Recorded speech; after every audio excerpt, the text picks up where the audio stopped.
6:43, and I call the meeting to order. Thank you very much for coming on a cold night. Everybody's here. I passed around the meeting minutes from the emergency meeting we had a couple of days ago for your review. Do we have this? And the agenda, let's see, yeah. Could we have Here's some another? extras, I think. Here's some extras. I'm gonna send them around this way. And you have the agenda in front of you. The first item of business is approval of the minutes from the October meeting. Do we have a motion to approve the minutes? I have a question, but should I do it after someone motions, or, Or did anybody make a really, motion? someone should make a motion and we discuss. I'll make the motion if no one Ken? has it. Okay. Yes, well, I do. I don't know if anybody else, if they send them around, here they are. But this is revised since then anyway. The one I sent around is just one page of the emergency meeting. John sent you the meeting draft, I think yesterday or day, something like that. So we have a motion from Ken to approve the minutes. Any discussion? Mitch, you had something? Yes, I wonder if it might be possible to postpone them to either the next meeting, because I didn't get a chance to listen to the tapes, and it was such a lengthy meeting. And I would like to listen to it more thoughtfully with a little bit more time. I don't know if anybody else feels that way, but I mean, I appreciate that, John did a lot of work to put them together. But I would like to, it was such a long meeting that I wanna be. No, I copied them myself, but they were circulated. The I wanna be emergency meeting, are you talking? No, No, no, this I'm is talking the about long- regular. Oh, no. It was just so long and so much was covered that I, When were they distributed? A day ago, maybe 2 days ago. I think Monday morning, yeah, it was late. Lisa, do we have a meeting tomorrow, am I right on that? Yes. Okay. Is there, I don't know what the protocol is for that. I have one issue which is related to split votes. And I'm remembering that either in the Attorney General's document or in our directors and officers liability insurance, that there was a recommendation that when there are split votes, and maybe you could speak to this, Lori, when there are split votes, that they should actually have names attached because of the issue of liability, that it protects you to have the names there so you know who voted for and against a particular, is that something, can I ask Lori for? Yeah, I think that that's something in that case, as a record, it's not a bad idea at all.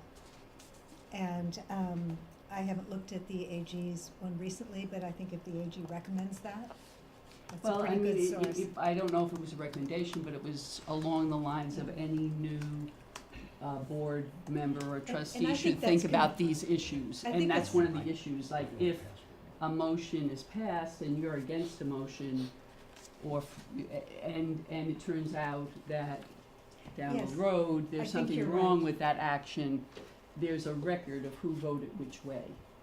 And sort of like a roll call vote, but it's a roll call vote whenever there's a split I think that's correct. vote. So you're So saying that when we So take a going vote, forward, we'll do that? going forward, we'll do that. Absolutely, and I'm just suggesting that maybe we could We do it start by with this one. tomorrow, because I think there was a quorum. Wasn't there a quorum, gonna be a quorum tomorrow? I'm expecting so. You're expecting so, yeah. So we could, I mean, Larry, did you just say that you hadn't gotten them, right? I got them yesterday. I wanted to look at I wanted to listen to the tape, because I really don't take good notes. The draft meeting minutes, I guess if I did get it, I didn't see it. This is an Yeah. email from you? From me. 6:30? No, it's not anything. I have no objections to postponing a vote on these, if they are the official record of our Okay. business, so. It was complex, but as you said, I mean, it was a challenge to, so if we have a Two. motion and no one has seconded, does that mean it just goes away? So then we'll move on to the next thing. That's okay. The next is one page that I circulated. These are the minutes that Midge and I really put together from the meeting on the 9th, which was an emergency meeting called, at my decision, to deal with an out-of-compliance issue. We hadn't submitted a document due to CPB on October 1st, so we had to rally around and do it. And we did it. We had a quorum. We voted. It was unanimous with one abstention. And we prepared, we approved the diversity statement as required by the corporation. So if you have a minute to look over those, nice short for a change.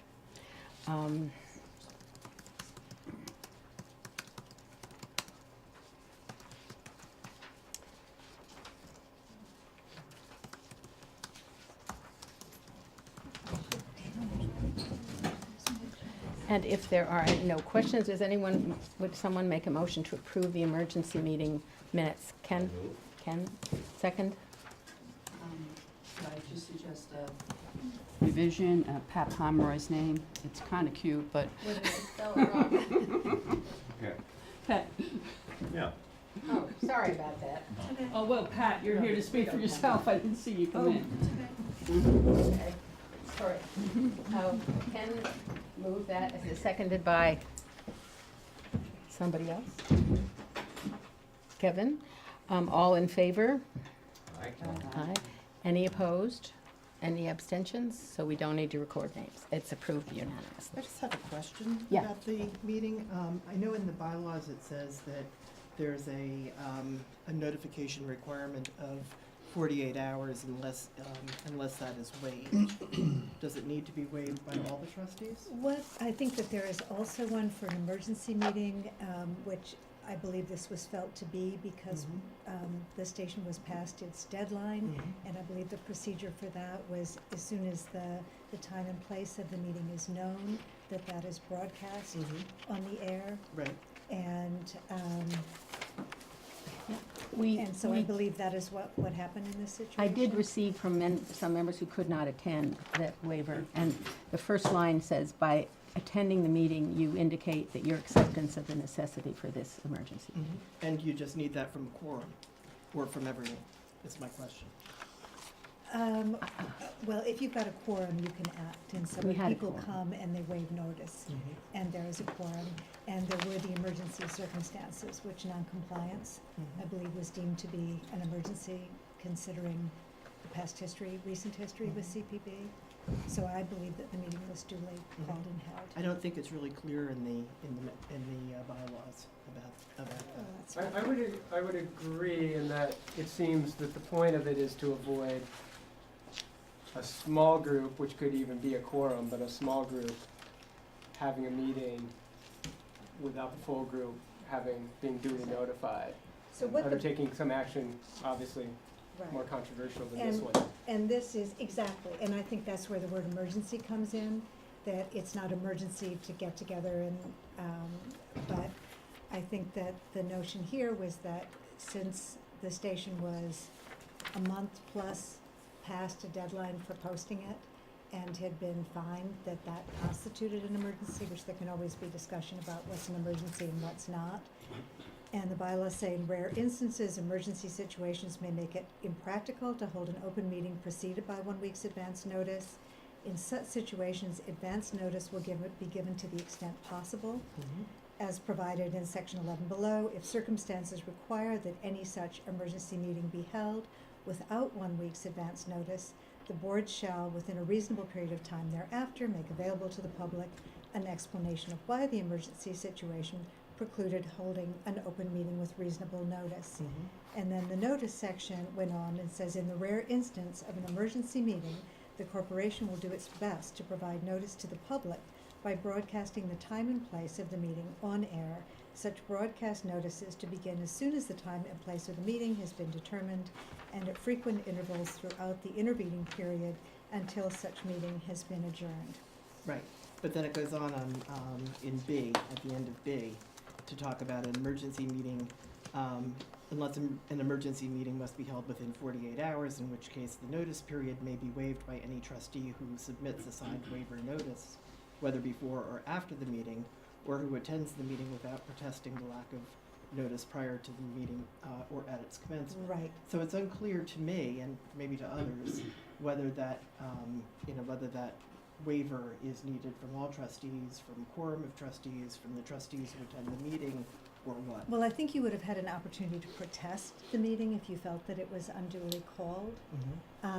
But I think that and was noticed 48 hours in Yeah, it advance was of less the than meeting? 48 hours. It was less than 48 hours? Mm-hmm. And so in that case, any trustee may be waived by any trustee. So by not submitting, you're right, you didn't submit a waiver.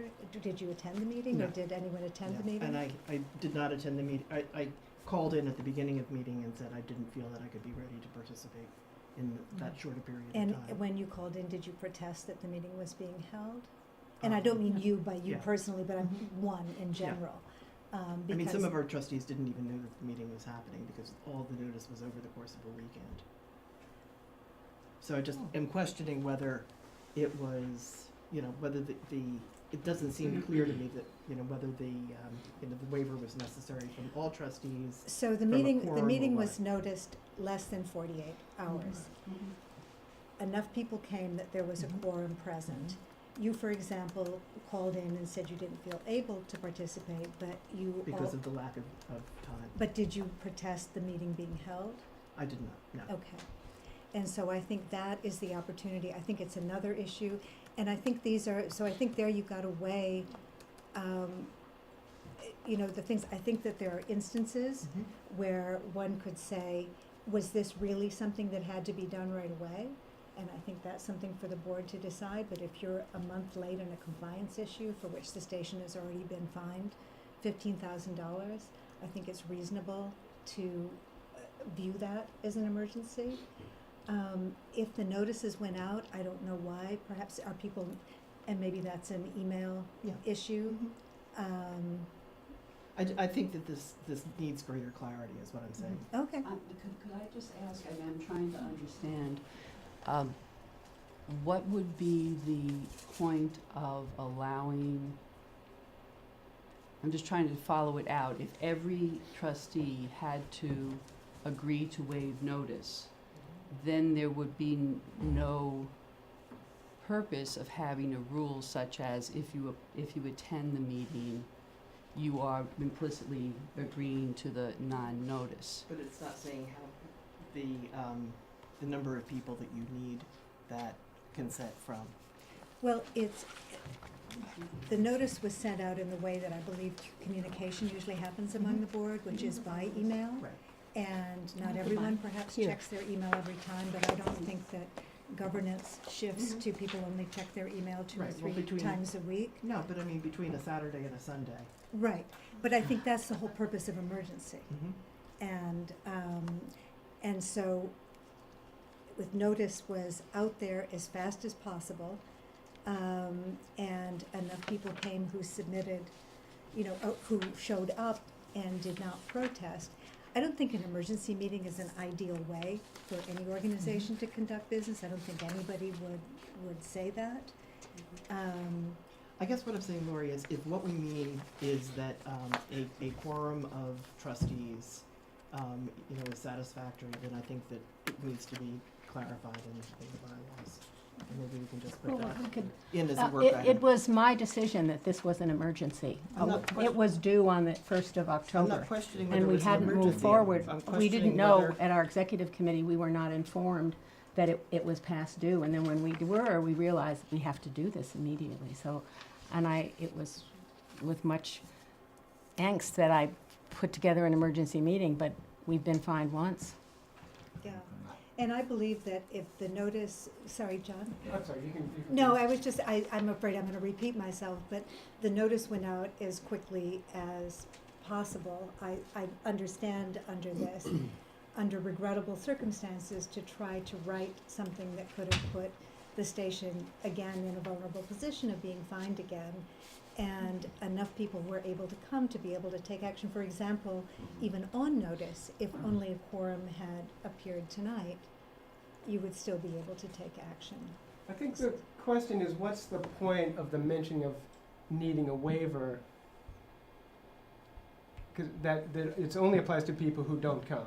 It says, Well, but some people can come to a meeting and say, I'm here to protest this meeting. Or Right. some people can call But and say. I'm just trying to That's understand what the point of inside. the waiver is, if a quorum is sufficient to hold the meeting, whether those who couldn't attend or didn't attend, signed the waiver or not. I'm just trying to understand what the point of the waiver is, if it doesn't need to be signed by everyone who Well, I think that there are two. doesn't show their Right, I acceptance by understand. attending. Well, I think, and I recognize that there is an ambiguity there, and I think that we can certainly, if you want to address that in the bylaws. But I think that there are instances where there is an emergency meeting, and some people will come and not waive notice. And the way they will not waive notice by coming is before the meeting starts, by saying, I'm not waiving notice, I'm objecting to this meeting being held because it was not held within 48 hours. And I think others who receive notice are also able to make their protests known. But I do recognize that there's an ambiguity there. And there are times when it's impossible to have 48 hours. And I, In the school board situation, we asked each member of the board to come and sign a statement saying that they were affirming that this was an emergency and justifiably called. And if there was a quorum who signed those statements, meeting was held and it was legal. and I believe that That's a much clearer process to me than something that Mhm. says that the notice period may be waived by any trustee who signs or submits a signed waiver notice, whether before or after the meeting. So are you protesting that the meeting was Quorum. held, or are you looking for clarity in the bylaws? I think the bylaws need more clarity. Yeah. Okay, we can put that on as for something to address later, but if there's no more on this, can we go on to the next item, the agenda? We've been struggling with the best way to put an agenda together, and I must say, we had versions that came later and earlier, so I decided to get it maybe closer to the template we should use all the time. We have a lot of trouble with words like committees of the board and advisory committees. So Lori's suggestion was, why don't we stick to the reports as they fall under those headings? Committees of the board, only trustees. Advisory committees, trustees, and others. And that we omit what's expected at the top, because it kind of locks us in like we've already decided it. So to err on the side of getting it correct, this is a different format. And unless you have objections, I'd like to go ahead. Okay, no objections heard. Then we have public comment from You suggested I have take a- it. John. I Yeah. just have a request. I see that we've got an executive session listed here for the end of the meeting. I would like to request that be moved up, like, to the beginning of the meeting, so that total exhaustion doesn't set in by the time we're doing it. And also, because some of us might not be able to stay the whole 4.5 hours. I was gonna suggest the opposite, actually. I was hoping that it was gonna fall at the end, because as I understand it, I won't be here for that, and I'd love to Well, be that's able it, to well, see that. Yeah, but- I'd add that up in there too. If this executive session is about Adam and Andrea, I submit that they should be there and hear what's said about it. The executive session, as it states on this, it relates to individual employees and legal counsel. And it has to do with responding to communications from them. And it's not necessarily a dialogue, it's to hear what the Personnel Committee has recommended we do in response. And that we do on our own in a closed session. And nobody feels that the folks that are involved in the discussion should be able to hear it?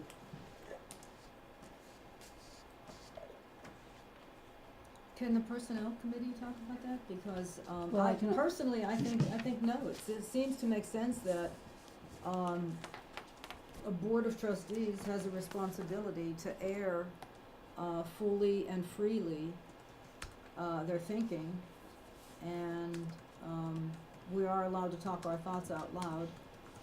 And I think we should have I think we have the responsibility to deliberate fully and completely, and I'm afraid that people might hesitate, and I just think it's inappropriate altogether. John, I think that in some instances what you're saying might make sense, but I'm not a trustee, I'm an employee.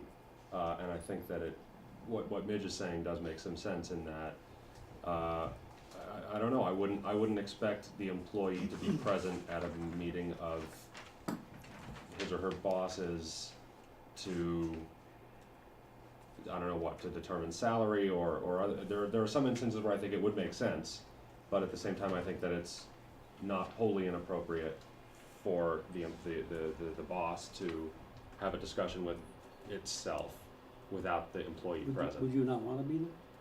I don't know, I have mixed feelings, but it's not my decision. Yeah, it's not their decision. Just speaking from the Personnel Committee, I'm not speaking for the Personnel Committee, just in relation to the research that we had to do, and I'm recalling the letters of agreement. And there was in our bylaws and derived from the New York State nonprofit law that no interested party may be present during the discussion of the compensation. And one part of our discussion in the Personnel Committee, the materials that we're bringing to you is exactly compensation.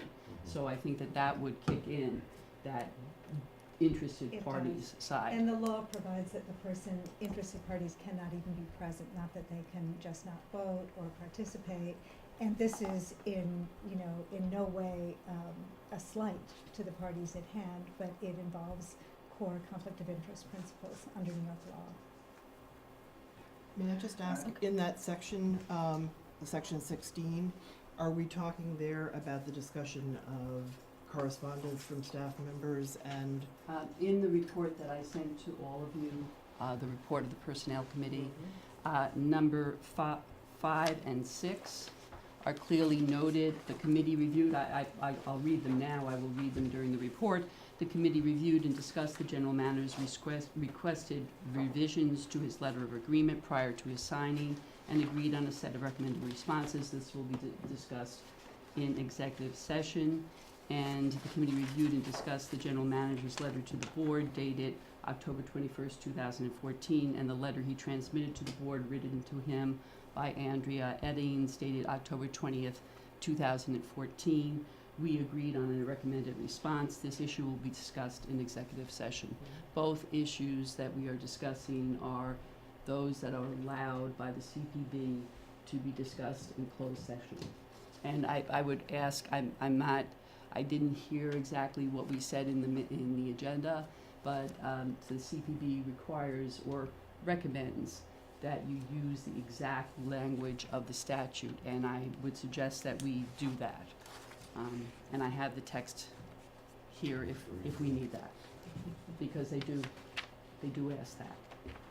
Okay, so, Another yeah, Mark. comment on the agenda. On the earlier version of the agenda, there was a line that said that you were going to give a report on the lease situation between. yes. And why was that dropped off the agenda? No, I don't, it was an error, and that does need to be included, and So- perhaps, because Barbara Greff, this was one of our trustees had asked to be sure that happened, So where are we going to put that? and we should put that in the Okay. public comment period, we can do. Okay. Okay, all right, so shall we try to accommodate, Barbara? I'd just like to suggest that, many public boards have a sort of a standing rule that says, no new business, comes on, or begins to be discussed after 10 o'clock.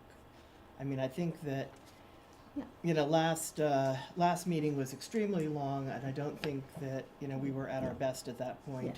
There are long drives home, there are people going to work tomorrow. I think that we should consider adopting that rule. Right. Well, let's, how, may we have then the property issue with Jeff Hydro at number 4, and then shall we move up as a possible revision, the executive committee session to be at number 7 before the advisory committee reports?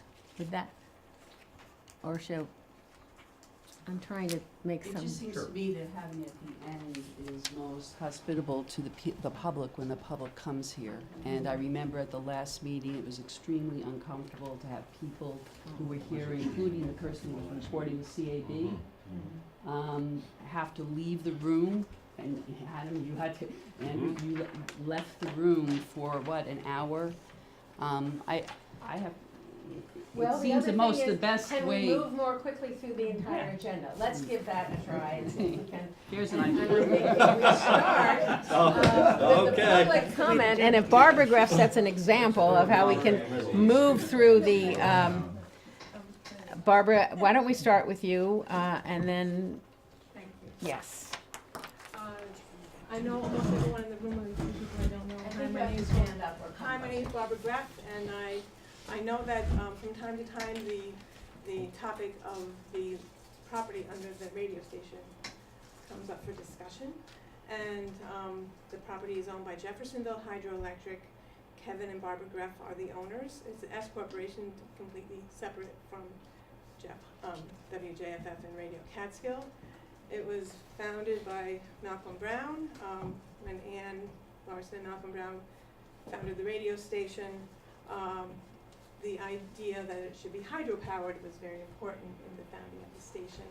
And at that time, New York State Electric and Gas, and I think maybe for all electric companies, there was a rule that prohibited electricity from crossing the property line from the independent producer of the electricity. So the radio station had to be on Jeffersonville Hydroelectric property, which it remained for many years. The rule has since changed. The ownership has since changed. Kevin and I bought Jeffersonville Hydroelectric and the house, which is separate, it's our private property, in 2004. And at that time, we did discover that the rule about the property line had been changed so that electricity can now cross onto an adjacent property.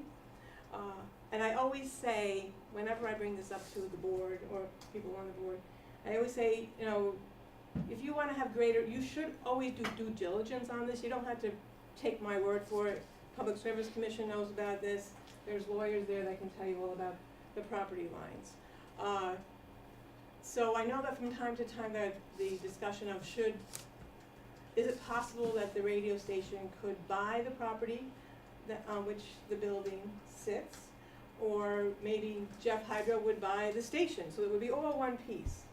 So that does come up from time to time, and I think the message I want to give to the board tonight is that Kevin is on the board, and we've had this discussion about how that's a conflict of interest for Kevin. I'm the person to speak to. I would consult with Kevin about this, and Kevin would recuse himself from any discussions on the board. But you should talk to me. People, if the board wants to form a committee to talk to me, fine. But I would not like to have any discussion on the board that is conjectural about whether or not we want to sell the property. We would never do it. Any of that is not the case. We are open to all possibilities. And that is my statement. Well, Thank you. okay. Now, I should ask, are there any questions? And I think that we should resend the message that you sent, Kevin, in July of last year, because there's so many people on the board, and people can't always keep up with all these topics, and it spelled it out a little bit more about the ownership and any, frequently asked questions. So we could resend that, and it is a stated conflict of interest. These are two separate entities. do we see a copy of the lease? I believe the radio station has a copy of the Well, lease. It's I have not widely. An unsigned My other copy. question is on page 10 of the financial statement here. I just want to read one line. It says, Radio Catskill is currently in negotiations to purchase the property. Now that has been over, almost a year now. So, what is the status of that negotiation? Can I comment on that line from the audit report? And it's my opinion that, we brought that error to the auditor's attention, that it's been in the audit for the last several years. The report, hasn't changed, and so I think if you look back in previous reports, you'll find that line. And we brought it to her attention when I was treasurer, that the radio station, to the best of anyone's knowledge, was not under negotiations to purchase that property, and that was a statement in error. And we need to talk to them again, before they issue another report, to remove that line from that report. I think it's a typographical clerical error that's stayed in here for a few years, and I'll do the research to tell you how long it's been in the report, but it has been brought to the auditor's attention. So this negotiation may have been going on for years, is what you're Allow saying. me to clarify too. It was true at one time. It is not true at the current time. So, There is so no current negotiation. Negotiation. no, that will be removed, and I think that that's just a, white out kind of cut paste thing. Well, I was a little surprised to see that in this very expensive report, that they made such a basic Looks are error. deceiving. Can I just I understand very much what Barbara said about talking to her rather than Kevin, but just to say, in either case, if negotiations do take place, this would be considered what New York law now calls a related party transaction, which does not mean in any way that it is not a permissible transaction, but you should just be aware that there is a sort of enhanced set of procedures that surrounds those. Well, the question is, should we enter into negotiations for the purchase of the property? Well, I think that's not what Barbara said. She said if we wanted to meet to discuss option, That's not formal. Okay, let's say. Much should less someone formal meet with thing. Barbara to talk about it? Let's pose it that way. Kevin, put your ears on. I think that as we go through the strategic plan, and that was one of the things that we've been talking about for a couple of months, is as we do the planning and we kind of define the path that we wanna take and options that we have for the future, the discussion about our assets and our real estate may definitely be on the table. And at that point, we may wanna define, some potentials, plan A, plan B, plan C, because there's lots of conversation and chatter happening about different options for us. But I don't know that, if we do enter into a conversation with them, we should have a definitive set of, scenarios. Plan A could be this, plan B could be this, the benefits to us would be this or that, and, instead of just opening up a, casual dialogue at this point. I should also add that the rent lease is $1 a year, has been that way for 25 years. You guys probably owe us about $20, and you really should pay $1. It is wrong. should pay the dollar. You bet. There's different laughter and things about this dollar, but it is a legal requirement, and it actually does right now there's a violation of the lease because of that. Yes. Of that dollar not being there. I can make a case there's a violation of the lease because the building needs a ramp. There's different things that should be looked at, and, it's not a particularly simple situation. However, I will just reiterate that we are not closed. Jeffersonville Hydroelectric is not closed to any discussion on this. Is there a buyout option, or is there, how can the lease be terminated? I don't think we want to get into too much of I it. guess No. if you want me to send copies of the lease digitally, I could do that. If you, I don't know, I've got this copy of the lease, it's unsigned, it's dated year 2000. Unsigned, and it has, Um, does it have a termination clause in it? I haven't read the whole thing. Well, maybe this is something the facilities committee should Yeah. take up. Yeah, I think we The should look facility for. committee Okay. should look at the lease and come back. Barbara, do we pay you any, Just to review the files, because just like with personnel there may be more files, things in the and file. if you look under P, you don't find personnel files, so it requires maybe more looking in the files to find a more recent lease. I just provided to Adam a copy of the signed lease by So Malcolm Brown that's and the David most- Mann. That's the current lease, that's, What's the okay, date great, of so the that's what we lease? had, that's We're 2000, business. yep. And I can give that to you digitally, Adam. Okay. Oh, I don't want to see the moment slip away just to get on to the next item. I think the answer to Ken's question is a resounding yes. We should seize this moment to determine to make negotiations, because we have impending plans before us in the facilities committee to make capital improvements on a property we don't own, which is an absurdity. I will vote against that if it ever comes to a vote. It's not smart, it's not fiduciary, responsible fiduciarily. And therefore, instead of just passing it off and saying, let's look at the old lease again and get the $25 out on the table that we haven't paid. I think we actually have to determine, and we don't have to settle anything else other than a determination to open negotiations with Barbara. Could I ask how much money is being discussed in terms of the renovations? We do not have a big plan to do a major renovation in the studio that's been approved. What we have, if I'm not mistaken, we have a plan to replace equipment that's broken. And we have money to do that, and it's in the budget. And it's Adam and others have worked Yes, on but that. We are not talking about a major renovation in this building yet. We are not. We're talking about moving walls, talking When- about hard wiring, we're talking about the connection between it and the greenhouse and the necessity for a lighted, code-approved staircase to connect the two buildings. These things are all related. We're talking about ADA ramps for both buildings. Everything is of a piece with Point regard of to the clarity. improvements. You do own the building. Pardon me? Point of clarity, you do own the building. That's You basically don't own the meaningless if you don't own the property. Not If really. there's no Buildings lease. No, are that's moved not all the true. time. If you have a lease that we can be mobile home. torn up in 60 days, then you don't have much of a foot to stand on if you're talking about investing a lot of money in I don't a think building we have like that. title to that building. Do we have title to the building? I really I don't. haven't seen, I haven't really even don't. heard a whisper of that. Well, that's Okay, Wait, wait, personal wait, Pat and then Midge, okay? I Pat. think we need to, take this issue into the facilities committee. We started discussing it in our last meeting, and have us bring you back a report, more in depth, for the December meeting. We'll submit it in advance. My suggestion. Okay, Midge? Well, the first thing I have to say is I want us to stop just shouting out and speaking out. And if I have to, I'm gonna assert my point of personal privilege. I want people to stop interrupting each other, that's firsthand. All right, I'd like a little bit of more collegiality of raising hands. And, but as the topic at hand, I think that we have to look at our fiduciary responsibilities in every area. And before we do that, that fiduciary responsibility does not lie in one committee alone.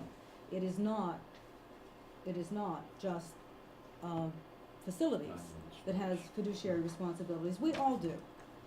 And by the way, we still have a Honesdale committee that exists. And what about those fiduciary responsibilities that have been kicked down the road? All right?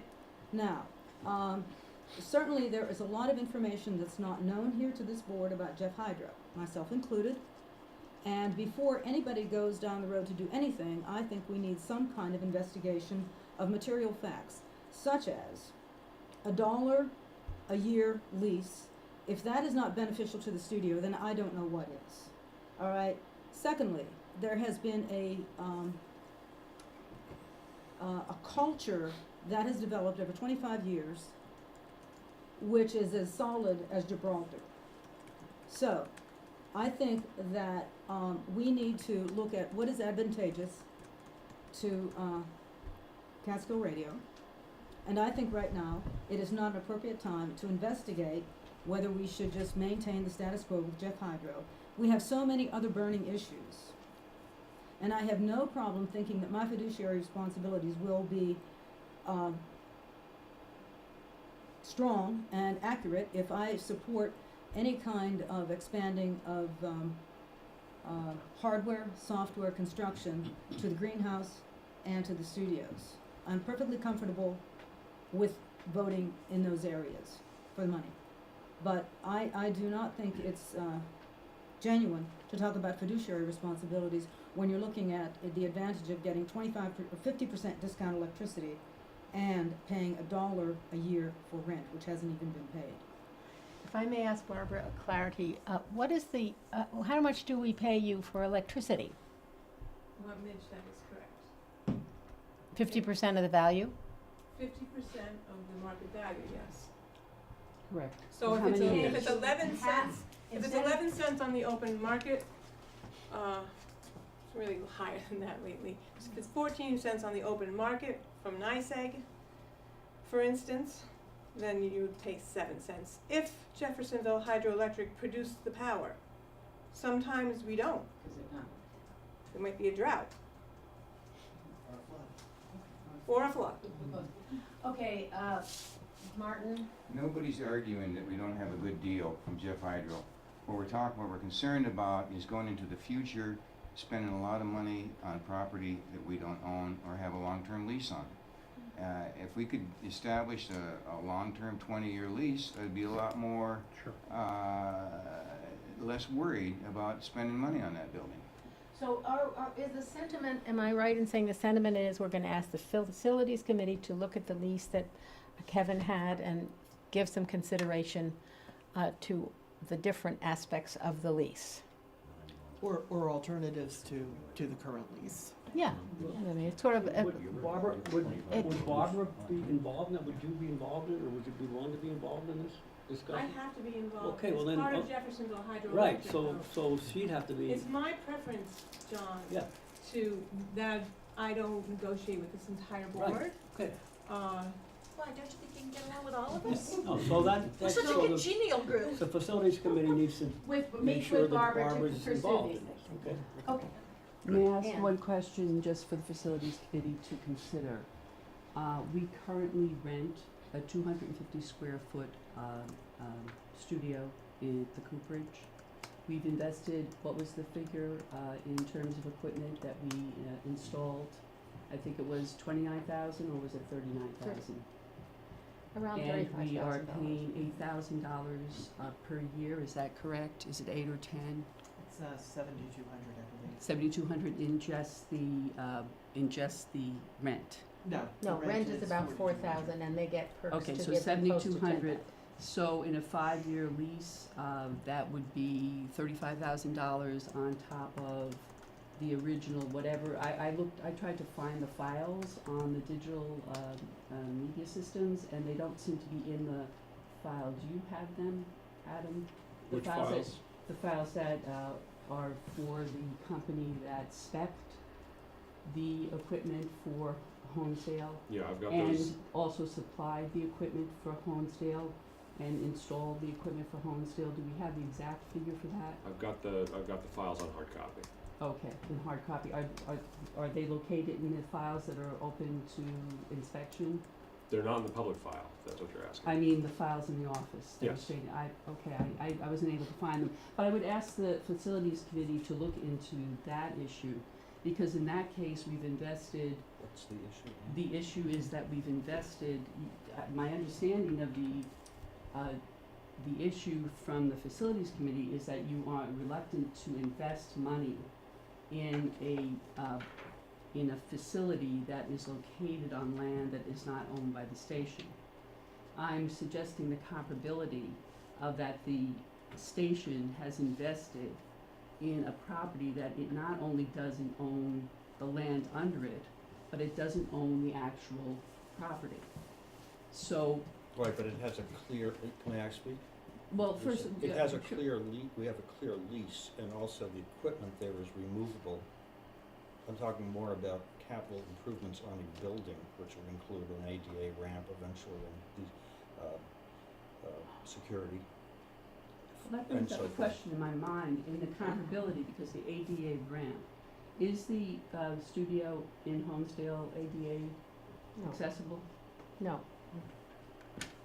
not to get to our facilities, it's not. Oh, It's not, there's no elevator, there's no, The first That would floor be is their ADA worry. accessible, and I think with existing old buildings under the ADA law, you'd be Grandfathered. as Okay. long as you can get into a portion of the building and make it an accommodation for someone who wanted to do business with WJFF, where you could bring a mic downstairs and talk to them, that would be sufficient.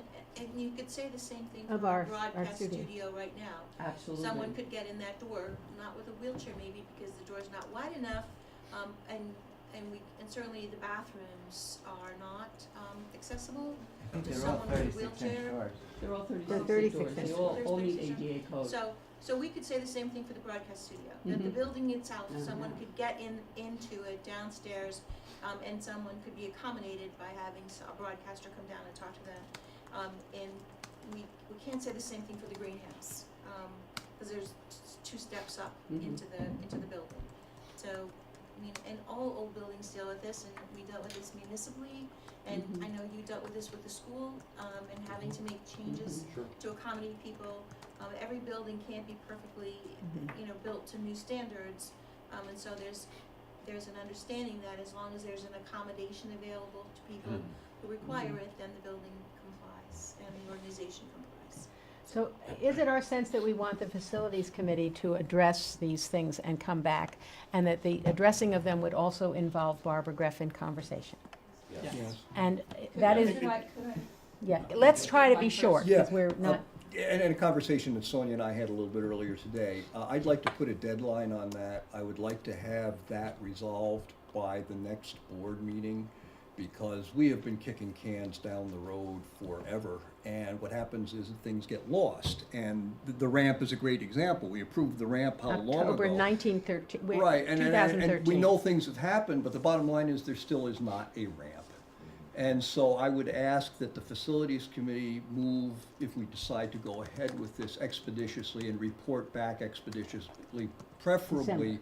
by the December board meeting if possible, so that we have some closure on this and it's not left kicking around. Which specific issue are you talking about? The lease with Hydro. The lease with Jeff Hydro, yeah. just the lease with Jeff Hydro. Could I ask, I really am bringing up the Cooperish in this context. We've and- decided to put that down the road.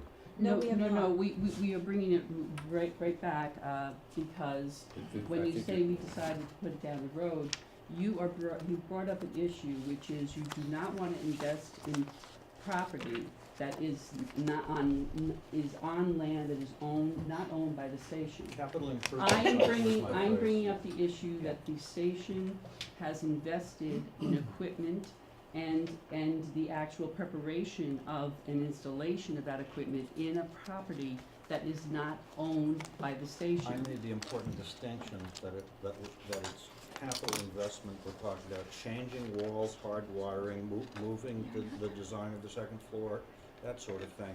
You're talking about movable equipment that can be hauled out of there in an afternoon in the back of my pickup truck if need be, if it ever came to that.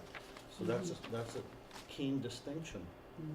So there's no issue there as far as we're concerned. That is not an issue, as you put it.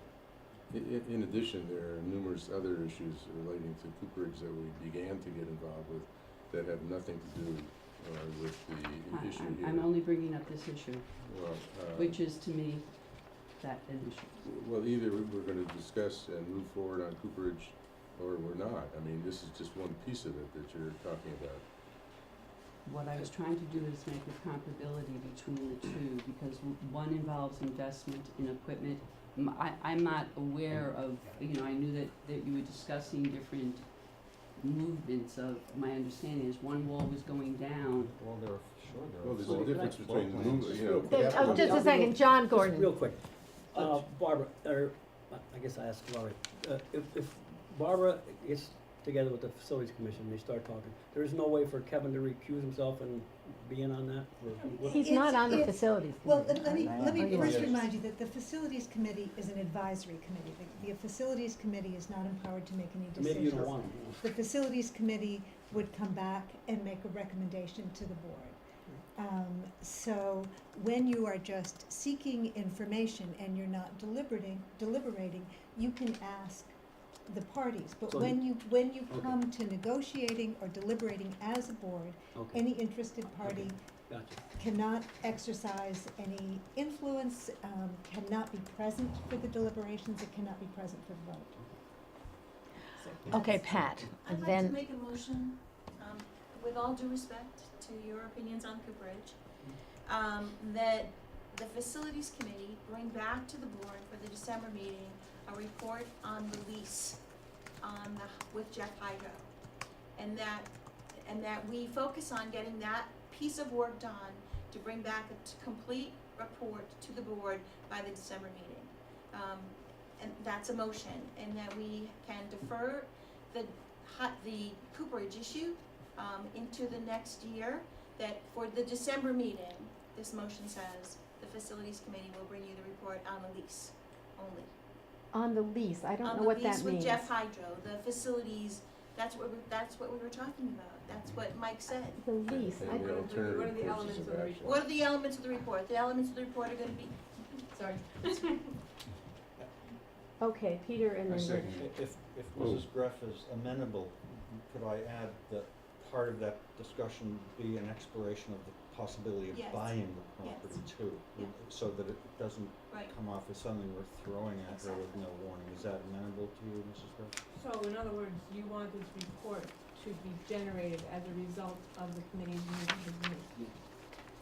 We would have a meeting with you and then, No. and then we Including would, some options. we Yes. would, we would report back Right. the nature of the discussion. Right, it's not just a report on the lease, it's a report On on, the property status. on the lease and the various Right. potentials of Right. it. I appreciate Mike's point that we need to move on motions that we have not done so. We have 9 months of motions that are still sitting there and maybe longer. However, I'm not sure that 1 month is enough time to gather the kind of material that I, as a board member, would like to know about this. I think purchasing a property is a pretty darn serious issue, and I think there are a lot of financial complications in our current situation, so, I don't know, I just You wanna. question the deadline of December. Yeah, Okay, I'm Mike. just not. Mike would be happy to amend that Jen. to say that they should do the best they can, and that if they need a time extension, they could certainly ask for one at the next meeting, but that what we're simply doing is nudging them in the right Trying to get direction. this? Yeah. I would also, Find out. I'd like to make a personal plea here. We all need to listen to our better angels. And I think as much as there are passions on both sides of the cooperage issue, I think this is not the time to bring it back up. I think it has been divisive. I think it will continue to be divisive. I think we have a very set task for us in looking at the Jeffersonville situation. I hope that we're going to be able to resolve that to everyone's best interest. I think right now, asking that we attach cooperage to it is just looking for more unhappiness, and I think we can live without that. And I just ask everybody, appeal to your better angels, that I think that's something that we need to do right now. Could I, Tassa. Tassa hasn't spoken. Well, and so we consider a deadline on coming to at least getting information. We have to bear in mind that we pushed off creating the strategic plan until the beginning of the year. So if we have as much of this information at the end of the year as we go in to prepare for our strategic plan, then we could be more efficient in that outlining the ideas for that plan. because Okay, that's Barbara, something we'll- no, Mike? No. I'm done. I guess, rather than focus on the lease, would whoever made the motion consider the relationship with Jeff Hydro and ways to improve that? Because it's not just the lease, it's some other things that bother me about our relationship with Jeff Hydro, the way we use so much of their space and their driveway, so maybe would you be willing to say, not the lease, but the relationship with Jeff Hydro and ways to make it better? The future relationship. Including the lease. Well, of course, that would be including the lease, everything, We've got the payment. I was Barbara? just gonna say that, we've had a motion and a second. Should we And vote? we'll amend that motion. She's to include- asking if we can. Yes, yeah. I'll amend that motion. Will you still second that motion? Well, what is the motion? Oh, my God. Seconded it. That was The motion is to- All right. To John report back will on read the it to lease you. and- Martin, Yeah, he has it. yours And- was to report back on the lease. and- No. And the that's what I'm the saying. statuses of the property. Well, then you added that. Okay, thank you. So let's take, What's the motion? let's get a What clear. is Okay. the motion? So I think, sorry, I'd like to make a motion, Here we go. Start over. see if I can get my brain cells straight. Pat Pomeroy is making this motion. I'd like to make a motion that the facilities committee, based on an idea by Mike, prepare a report by the December meeting outlining the situation, issues, real estate related, for the Jeffersonville Broadcast Studio, the WJFF Broadcast Studio, and its relationship to Jeff Hydro and WJFF Radio, now, at the present moment, and into the future. John, you only have John one is sentence just here. writing this stuff. We're talking fast. I'm sorry. And the understanding is if you can't do it by December, you'll just tell Well, us. we and- can ask for an extension, but we'll try to do So it we're gonna by read it December. once again. Right. So I need a Let second to that him motion. write it. Okay. Give me a second. John, it's 57:41 seconds in. Okay. Oh, that's good. 51:47. Dad used to say, no sentence deserves 4 lines or more. Okay.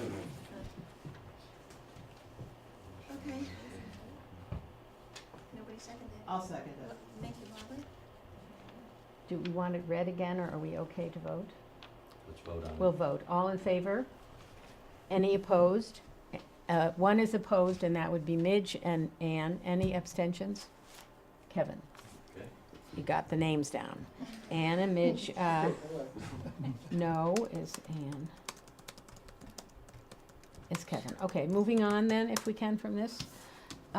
Lori, we're dealing with committees and task forces, and I've asked her to summarize these things so we get it right from today.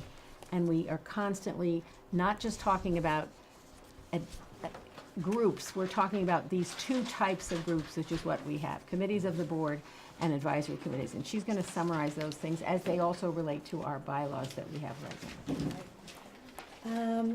All right, so Sonia really asked me here because it seemed that there were maybe still some questions about committee work group structures, and if there are any other questions about governance in any way that I can be helpful, I would love to do that. And so I had prepared for the board, and these are the descriptions of the 2 main types of committees, which are committees of the board and committees of the corporation, or advisory committees, as we call them, are in the bylaws. And I cannot recommend highly enough that everyone have a copy, either digitally or hard, that they bring to every meeting, because they just inform you so much of what, if there's a question, instead of there being wondering about it, you can go to the source and you can find out what the definition is. And I think it will save you some time. So the main difference in the committees, we'll go through this again, are the committees of the board, or what I think people used to think of as standing committees, or a subset of standing committees. The important thing about committees of the board is that to the extent the board so delegates, they have the authority to bind the board, absent a few statutory prohibitions. And, but they can be composed only of trustees. They can call on a non-trustee if there is, for example, Finance and Audit Committee would, of course, in working to prepare the budget for approval, would of course work with the general manager on something like that. Not at the committee meeting, but, so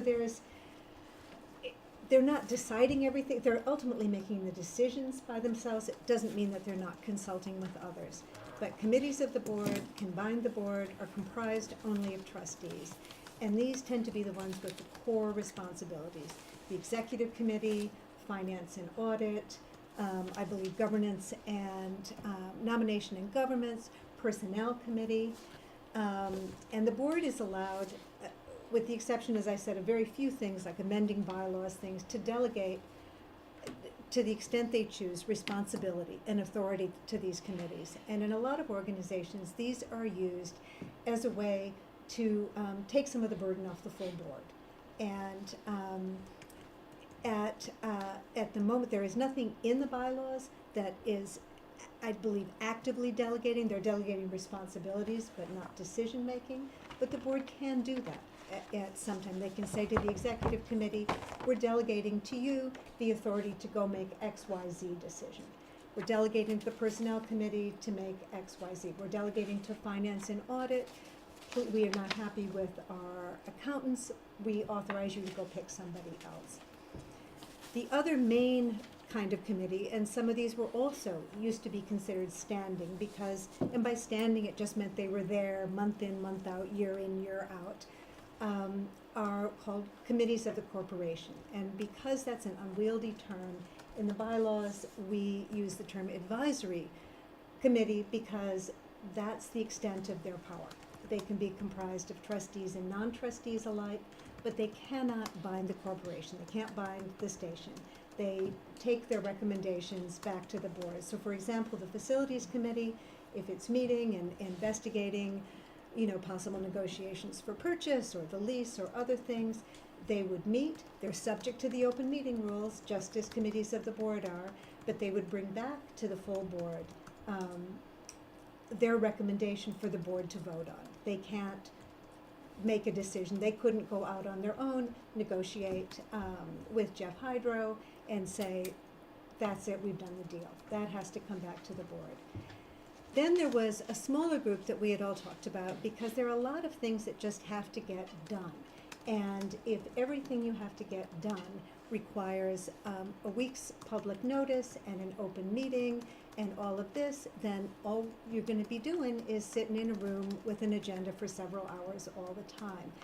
And the important thing between what distinguishes the committees that are subject to these very important rules and work groups or task forces or fact-finding groups is, I guess the most important thing is that they are created to perform a certain task, be that to go out and gather information, to bring it back either to a committee or to the board for what they're, be, and example of the cooperage or something else, what do the figures say? No one's making a recommendation, no one's making a decision, no one's deliberating, there's not a chair, there aren't official meetings, we're not talking quorum, we're talking, if you think participants. So rather than members, I think the terminology is very helpful here. So whether it's someone that there's a task force that's been assigned to help with the music sale and get that on, that wouldn't really be, that would be something Adam would do, that's not a board thing to do, but some other, event like that, that there's a defined task. It's not about decision making. It's about either executing something that the board has decided to do, or going on a fact-finding mission. And those things are not subject to the open meeting rules as long as you follow the behavior. Simply calling a group a fact-finding group, if it walks and talks like a committee, it's a committee. So you can't change the nature of something by renaming it, but it's a very useful sort of unit. And presumably it has a beginning, middle, and end. One would think so. I think that that's right, usually. And I think that the idea was that there's a goal, there's a task, and that task, I think absolutely, it's hard to think of an example where that wouldn't be the case. I think you're right. On the other hand, Lori, if 9 trustees were on this fact-finding group. You want to avoid that. then it's, you have to follow the open meeting laws. Well, I think then you're in danger. I mean, with the open meeting rules, they talk about, what is a meeting? That a meeting has to have deliberations, and the deliberations have to lead to joint action.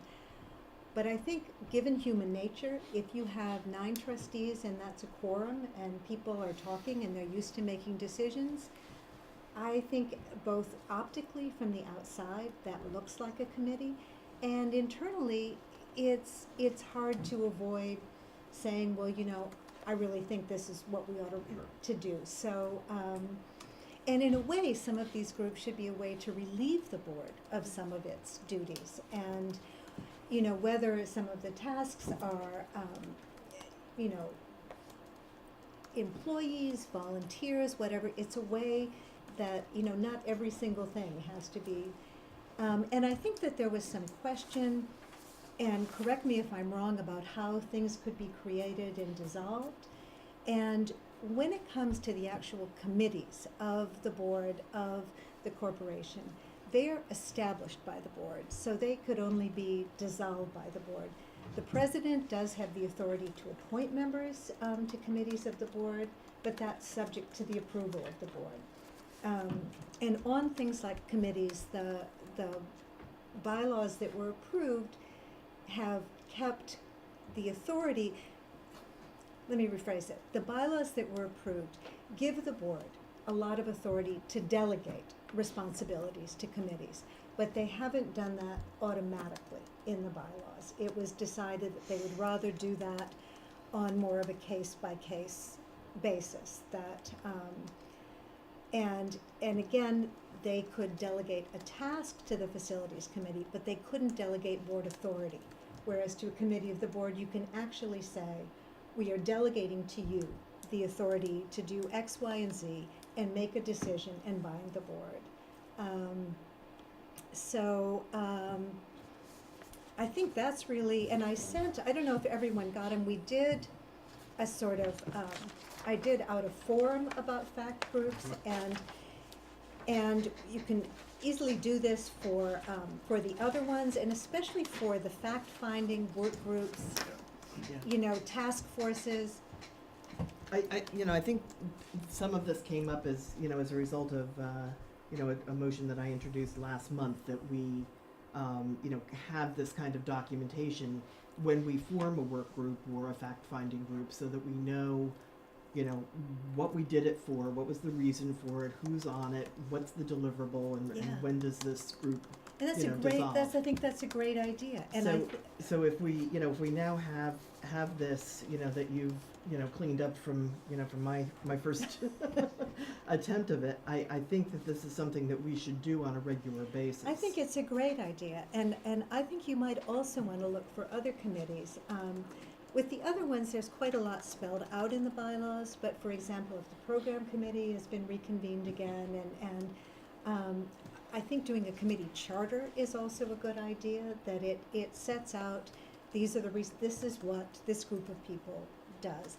And then also, just one to Barbara's point, then I think that it also is helpful at the next meeting that part of the deliverable is a report back. And so things aren't, it's less likely that something is, didn't we create this committee 3 months ago, but what happened to it and all of that. Sorry, Mike. Yeah, is it necessary for us to adopt this formally? I don't think so. Okay. I don't think so. I think it's a tool to use to sort of help information. I think it would be go useful, clearly. though, to do that for any work groups that we've currently got working. Yes, I think what you would adopt is that, it's similar to minutes, this would be, we're setting forth, like the group that you just talked about, although that was facilities, but you could do it too, and whether it's in a motion or for a committee more of a resolution, this is what their task is, this is what they're gonna do, they're gonna come back and talk to us. What we And- passed around now was a summary of the motions made that we voted on and had been approved since January of this year. And the ones in italics are like creating some sort of work. And which ones are still, I mean, the first one's completed, did you highlight the ones that are still ongoing? Yeah, keep going. And can I just make as a comment just about this, and I know it seems like semantics, in this case of committees versus work groups, terminology is really, really important, because terminology, in a sense, triggers obligations. And so if something is not really a committee, if it's a work group, make sure that's how we're referring to it, because otherwise, once you start, because of this divide that we're talking about, which I think is very sustainable, but I think the minute in here you start calling a work group a committee, it triggers in everybody's mind. So 7 this days heading, then, notice, you would say, is open really meetings. not proper. Yeah, The I heading thi- I is not think- proper, because we do not create committees of the board. We have those committees. You and- have them, you could create another committee. But of the we've board. got You- those standard ones. We are creating a lot of advisory committees of the board. Yeah, they're work groups. Work groups. They're not Those are advisory work committees. groups. I mean, you So can what's the also heading create an that- advisory committee of, These are Lori, motions. would you be willing to go through these so that we could have an understanding, because there's been a lot of discussion about, whether there are work groups or whether they were actually created and among the board, and maybe you could give us a clue. Barbara just said that work group isn't there It's anymore. done. Well, And we can go through- how do we determine, if it's a motion and it created it, does it just phase out, or does the board have to take an action? well, I think this is a good point that Barbara made about a deliverable. And then I think that it is a good idea when the task is done to have someone go in the minutes that the work of this work group is finished, and And I guess it could possibly be like a date, Yeah. when you get to such and such a date. if it's an event, Yeah, the it event is expires or over, whatever. then, here on the first one. Lori, Sorry. before you go on, some of these motions did use language, as you said, that was imprecise. So when you go through that, could you pay attention We to that? should, Because yeah. we need to look at the intent I think, as well as maybe the wrong language. Absolutely. Thank you. I mean, so the first one, you call it, and this is hard too, because everybody is so used to using standing committee and ad hoc committee, and the New York legislature this year got rid of both terms, and we're also used to them, that it's very hard to erase them from our vocabulary. We're not going through each of these. I don't know, whatever you No, want ju- to do. just look at the no, we're just looking at the highlighted ones. Whoever put this together, which are the ones that are still live? The ones that create groups are highlighted. No, but which of those are, I- are still in I think that's progress? the issue. That's isn't the it, issue. that if we made a motion and we created a work group, and if we didn't give a date, then it's still live. Well, then, If we didn't stop it. okay. Okay, Pat. This is a lot of information, Yeah. so perhaps we could appoint a work group. At least let's have a chance to read this, you know. Two, before so we- that we can have everybody read this Yeah. and fill out the form that you developed, which creates the group and the members and the dates, and submit them electronically to all of us before the December meeting, so that we can see that. This is, well, I mean, we're certainly not gonna go through this tonight, please. But, But I think it's a great idea, and I think it's a good step in the right direction, but I also think 7 pages of stuff. I'm also very happy, I can go through and do a report of, you know, But because, okay, wait, let Mike next, and Yeah, then I would like I to just, say something. I would not want to construe any of that if there's a body in motion, that it doesn't stay in motion. There are a couple of things that need to continue, and I think that if there are work group, fact-finding groups or whatever that are currently active, we don't slam on the brakes and say you can't work until we get this resolved. I think that there's one or two that are vital that have to continue, and so I just, I just wouldn't want that to become part of it. I'm thinking in particular of the whole issue of the transmitter. Yeah. Yeah, and so I don't think that we can say, stop working. Right. But I think that we need to say is fill out the form and we'll proceed down the road with it at the December meeting. But we can't stop working on some of that stuff. I would like to ask Lori a question about page 4. yes. There's one work group that was set, one group, whatever we want. What month are you Gathering, looking June 2014, and it's number 6. It says a motion was made to form a committee to consider the Honesdale lease agreement and make recommendations to the board based on the findings of the committee. We all voted in favor of that.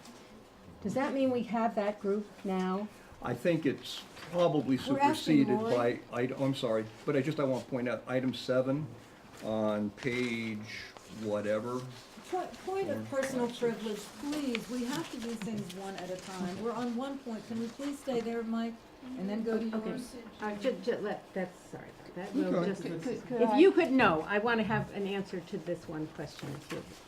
We had that made, is it still? I don't see anywhere in this where that has been dissolved. It does seem that there were 2 groups created that had overlapping responsibilities. One is to consider the lease agreement and make a recommendation based on the findings. One is analyze information about the current status of the studio, including, well, actually, so one is looking for fact-finding information, it looks like. Usage, membership information, finances, volunteer recruitment. But this motion did not pass, number 7. It's just, Could I ask that we Okay, go we in have- order? okay. That we just go through, I think there are 10 here, and we've had an awful lot of discussion about whether certain groups exist. So there's only 10 motions here.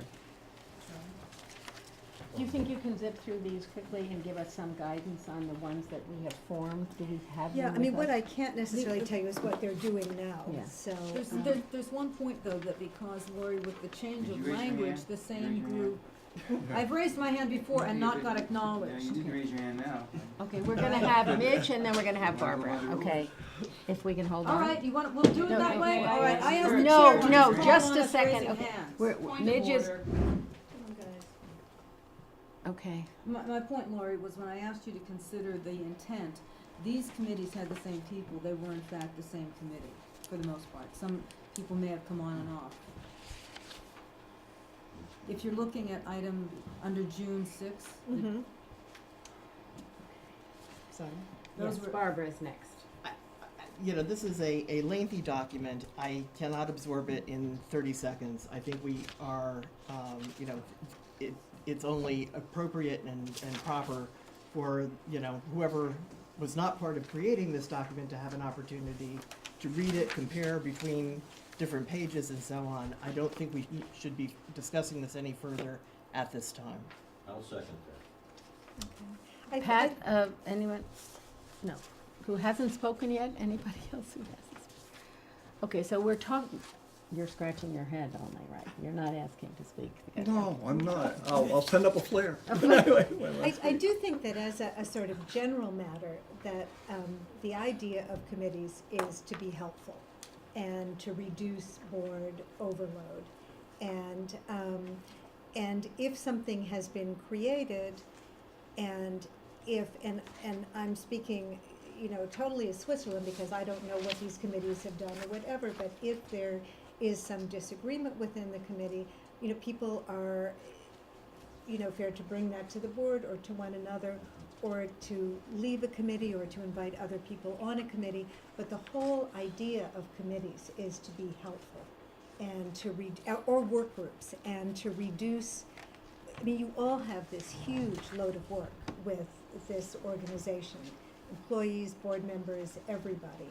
And if a committee isn't, or a work group isn't working for some reason, it doesn't necessarily mean if it was created that it no longer exists. It means maybe look at the composition, and but there are other things. But so much of the governance that is in things like the bylaws is designed to help things move smoothly.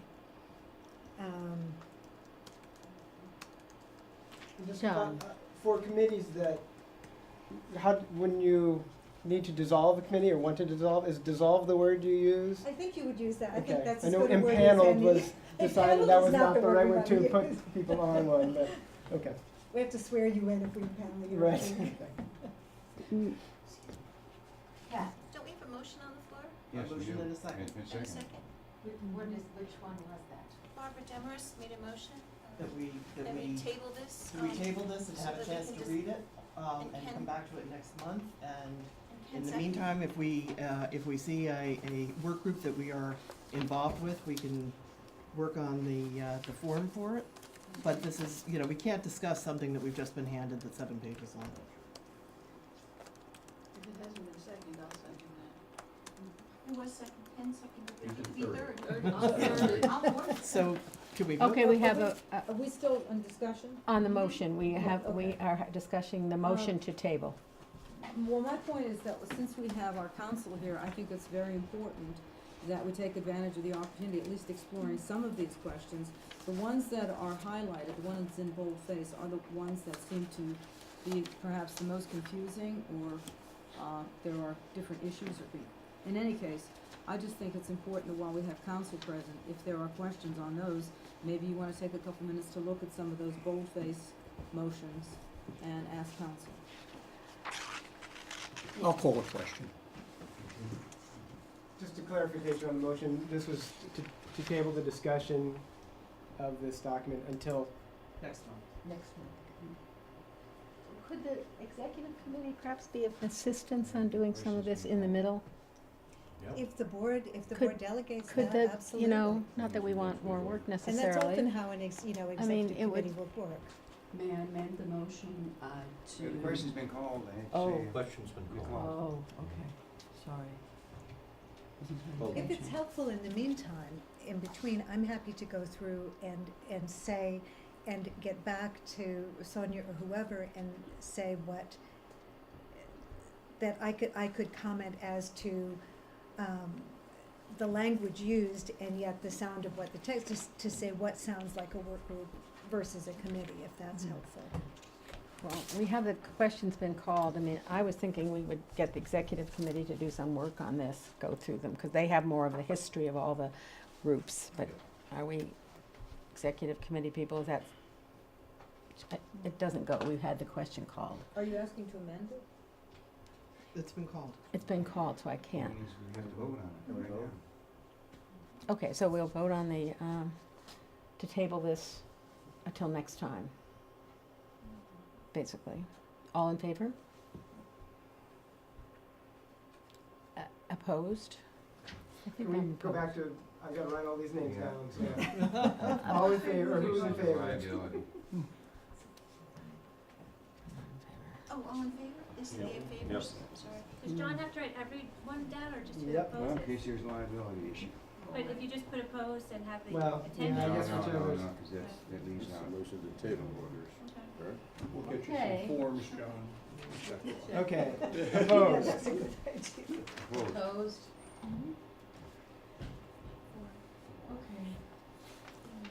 Is there, just while I'm here, are there any questions anyone has about the bylaws that I could be No, I have helpful one more with? quick, before we get off this, that form, is that available to us? And absolutely, this was, yeah, It was I mean, I online. don't see why It was not. online. What group should be doing that for? Well, I guess that goes back to the question of what groups are existing at the Any group that moment. thinks they're in existence should do the form, I think. The So- motion tells us who's in existence, doesn't it? Yeah.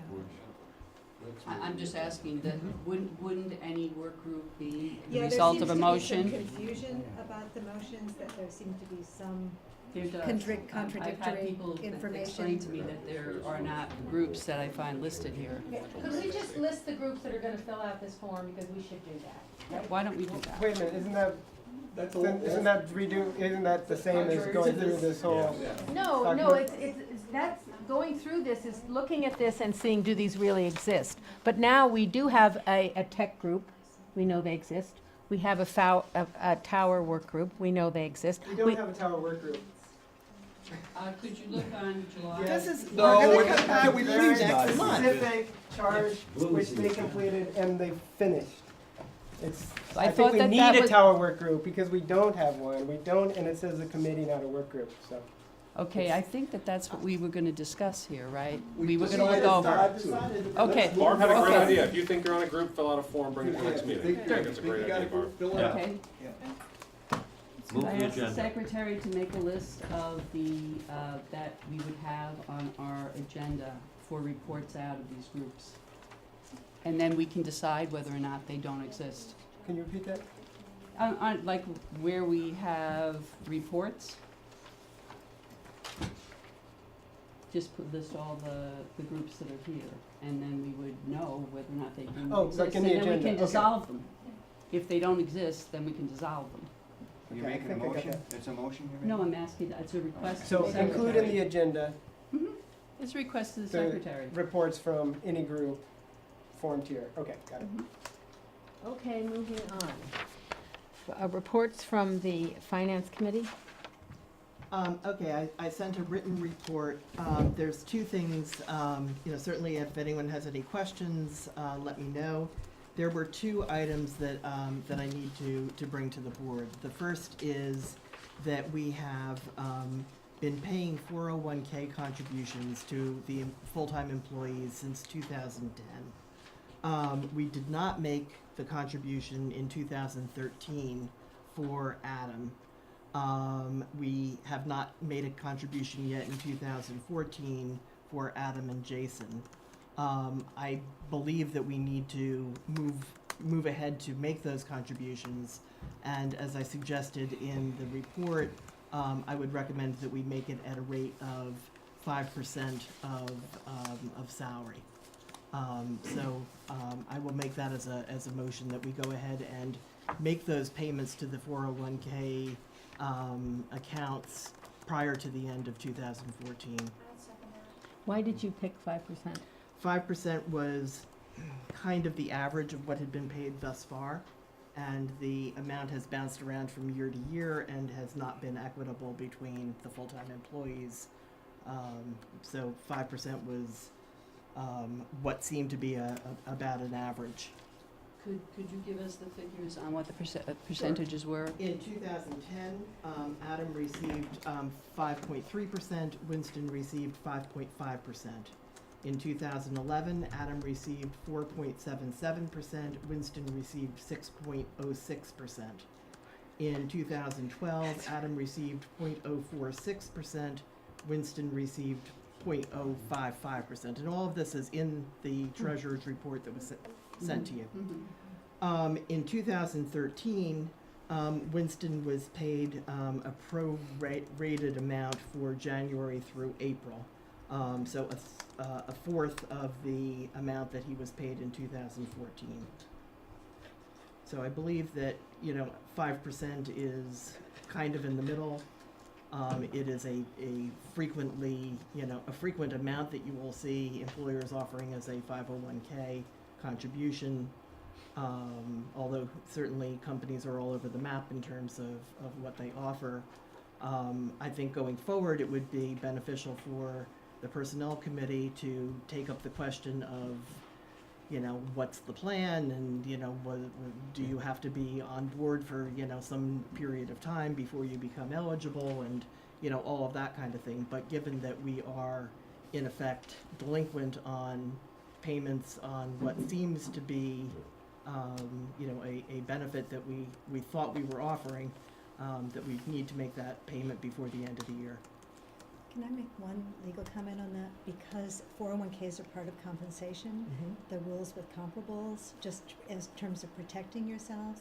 So if you have got comparables of other organizations, it would be very good to document that so that it's in the records. Yeah, so that would be part of what the Personnel Committee would do in terms of setting a policy for it? No, in No. terms of now also.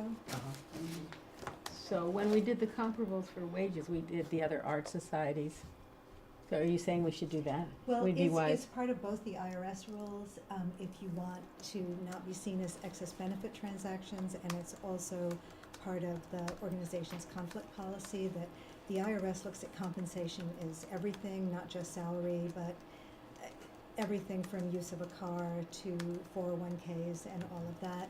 And if you're going to follow the procedures that are in there in the same way that comparables were up, that would include Right. all. I'm just, particularly concerned that that no contribution was made in 2013 for one of the two employees, and the employee, who departed, had the contribution made, for him in April. So, we have not made this contribution in 2013, nor yet in 2014, but 14 is not yet overdue. I'm just. Let's catch up. But we should find the comparables. We've been stuck before when we didn't do comparables on wages. We did that. I mean, We didn't, we don't know how they came with these percentage of the previous We board. didn't do, speaking for the Bennett. Personnel Committee, we did not do the comparables in the sense of percentages in any way. I did. We, What I got from the Okay, library well- was, For the I don't think 401K? anyone did. So what percentage was it? well, I don't know what they were, I turned it in. Yeah, well, I don't remember, but we did not do that. We did not deal with and a question I have is because you do say 401K, and we've used the term 401K. I remember that Elaine Jaguar at the DVAA used the term 503B, and I noticed, maybe you could check, Martin, in that audit. I looked at one of the audits and it said 503B, so I'm trying to, did you see a record of when it changed from a 503B, which is I have not seen any records of this plan at all, Ann, other than what was paid, in the books of the organization. Yes, Mike. Yeah, I have a concern in that we have an employee that we're almost overdue a year on, and I think it would be well within his rights to say, I want my payment. I also think that you owe me interest on the time period that you didn't pay me. So I think it's important that we get that one out of the way if we can, and then go to the comparable. I believe absolutely, and we did a pretty good job on the salaries. I think that we can find that out, but we're what, 11 months overdue? You're saying, It's a- We had an Lori. emergency meeting on 30 days out of compliance. We're 11 months overdue on Adam's 401k. Let's get him paid. Well, Yeah. just as a point of governance, and this is neutral, I want everybody to be paid. I don't have a dog in the ring here. But the bylaws that everyone has approved, and these follow the IRS, Safe Harbor, says any employee or paid agent of the corporation is entitled to receive reasonable salary or other reasonable compensation. Compensation shall include all economic benefits provided to the employee or agent in return for his or her services, including but not limited to salary, Bless you. 401k contributions, benefits, severance pay, pension insurance, and the like. In order for a compensation arrangement to be determined to be reasonable, the following conditions must be met. Advance approval by disinterested members of the board. So in actual fact, and Adam, I mean no disrespect, this is a conversation that you should probably not be Yeah. present for. Well, no, I'll just say that it sounds like there's an executive session planned for the end of the night, and that would be a great time to talk about You're this. right. And I would let you guys know that I would be happy to get the payment to my 401k that if you all think that is owed to me. If it would make more sense for that to come as a bonus at the end of the year rather than as a contribution, so that you maybe don't need to see comparables, could be an alternative, but that's definitely for you all to talk about and decide. I think that would be, in terms of this, because you do have this, you are required to follow the Can I bylaws just of add- the organization, sure. Those Oh, did can- not exist at the time that Adam wasn't paid. But they've existed since they were approved in May? Right, but he was The not board. paid for the year before. I understand, but Yeah. but this has been IRS for a long time, Okay. and the previous board did not follow this either. Okay. Lori, let me just ask, what do we do about the situation that he was paid at a lesser rate than the other employee for 2010 Well, through I think the 12? comparable is not the other employee. The No, comparable no, no, is no, other. I'm saying The disparity. the disparity in rate between 2010 and 2012. I think that for that, you have to start and look at what are comparables out there in other organizations. And what you're determining as a board is the overall compensation package, and is that reasonable? And the indicia of reasonable involve comparables. And part of this is, unfortunately, still like getting the procedures in order from when there were a lack of procedures. So it's definitely not about trying to slow anybody up. It's about trying to protect the organization. And you do this so that if it's questioned, when you follow this, you have established what they call a rebuttable presumption of reasonableness. We followed this, we did this, it's reasonable. And even though the chances are probably slim, but if the IRS were to come and say, oh my God, you've got your documentation to point to. The comparable part of this thing, like if we say we're 5% and the average around here is 4, are we out of compliance? Well, it's not a mess. So I think then you have to, so if you look around, if you say looked at 5 identical radio stations, and you could say these are, which you're not gonna find. So you have to go, you have to look at, geography, you have to look at what annual, so you're trying as best you can to find comparables. And you look at those, and, sometimes the range might be, I have no idea what the percentage would be, so I don't have any percentage that I'm But they're recommending. certainly not all gonna be the same. No, but where I think you have more of an issue is if you've got 4 organizations that do nothing, and doesn't mean that you Okay. can't do it. It means It's that just you. it's It reasonable. means that you've got to Okay. substantiate your reasons for Okay. thinking that it's reasonable, even if it's an outlier. So John, do you think you've already researched this? I'm only on one place. I Okay. only Yeah. did one And place. for an organization this size, you need 3. Yeah, well, minimum of we 3. did more than one, I assumed everybody got. Yeah, and I know that there were salaries, but whether this, so I'm not trying to like be I'm a trying to bump remember in the the grid, I road. just can't So remember it. Well,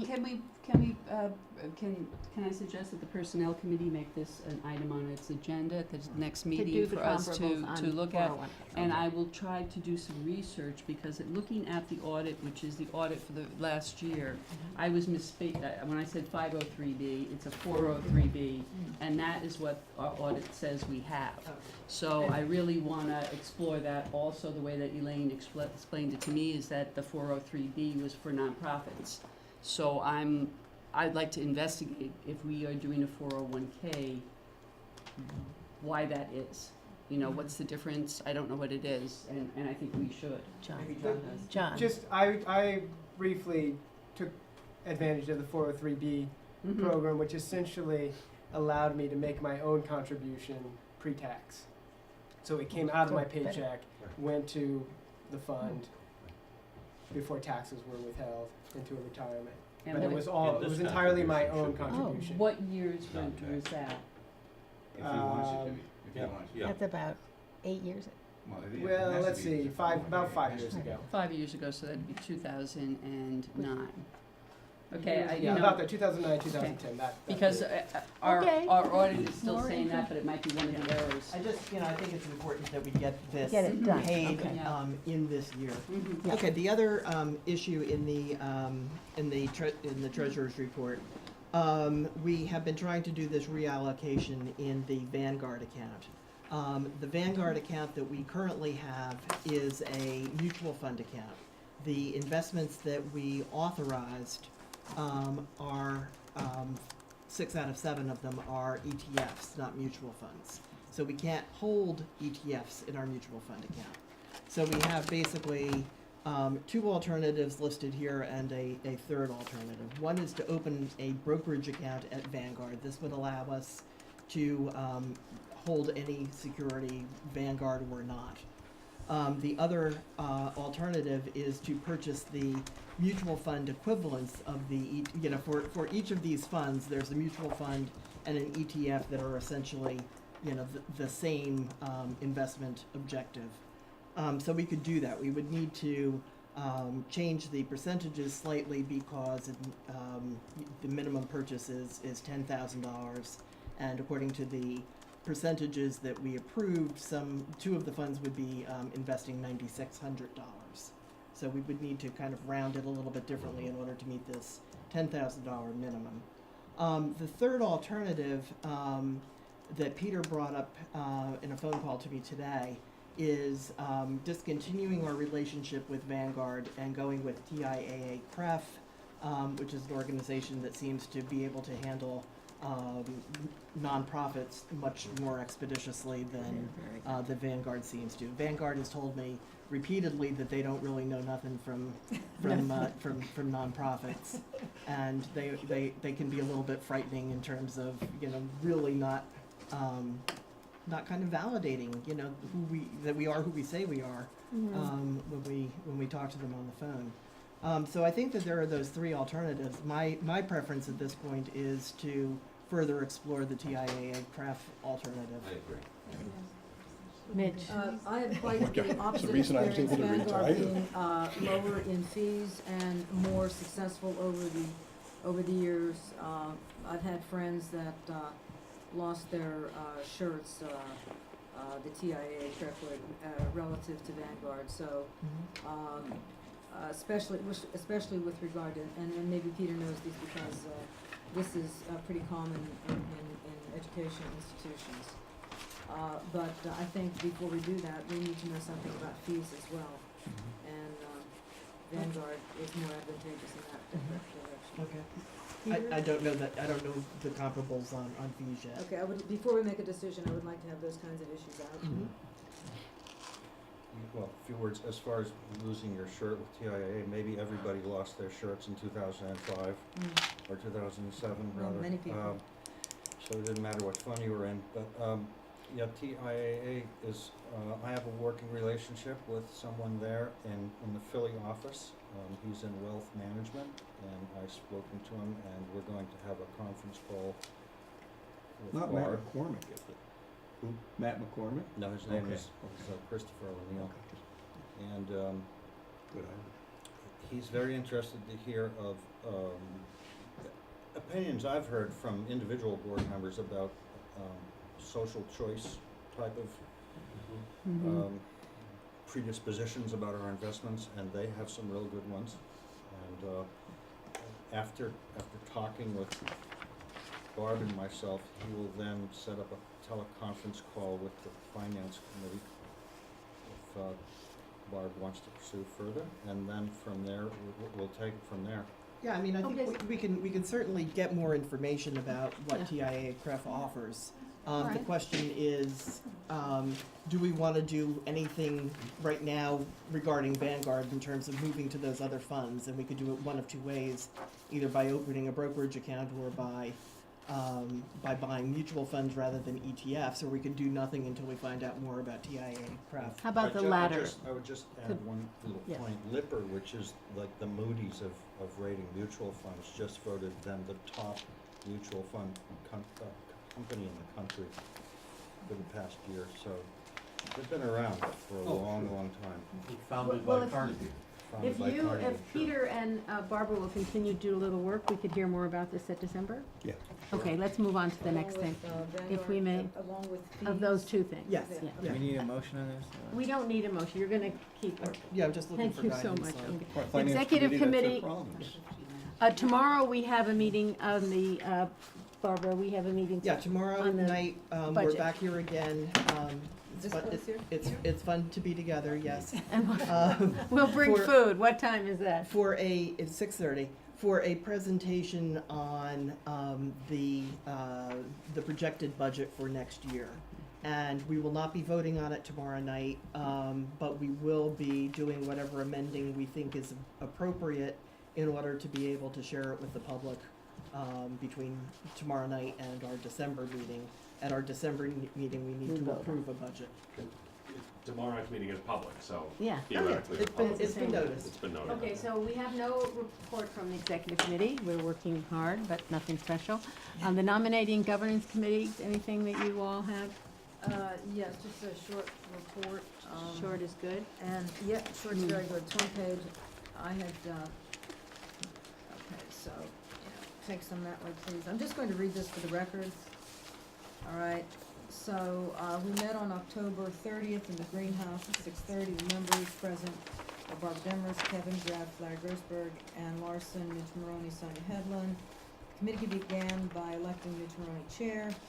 Midge began the meeting by citing the text of the bylaws, Article 7, Section 4, which states the responsibility of the committee, and I asked the secretary just to put that in, so we have it as an endnote or footnote. The committee first looked at the motion July 16, 2014, Board of Trustees, in which there was a unanimous vote, quote, to evaluate the current geographical distribution of the current board members, as well as skill set diversity for the committee to make recommendations concerning whether board should expand its numbers as allowed by the bylaws prior to the next regular election to ensure equitable community representation. And the committee noted trustees reported from the following residences: 4 from Pennsylvania, 4 from Jeffersonville, 1 from Youngsville, 1 from Livingston Manor, 1 Roscoe, 1 Pelican Center, 1 Canosa Lake, 1 Monticello. The committee decided to look at trusteeship in terms of race, ethnicity, age, income, and disabilities. Kevin made a motion, quote, that the committee continue to expand the equitable geographic distribution of the board of members, including the option of adding members prior to June 15th. Motion passed 5-1, Barbara casting sole opposing vote.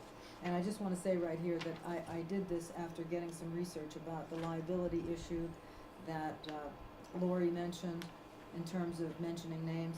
Not that I expected any liability, but I think in cases when it's not a unanimous vote that we need to list the names, Okay. that's all. We're going to The committee Should I explored. just mention what the reason was for my?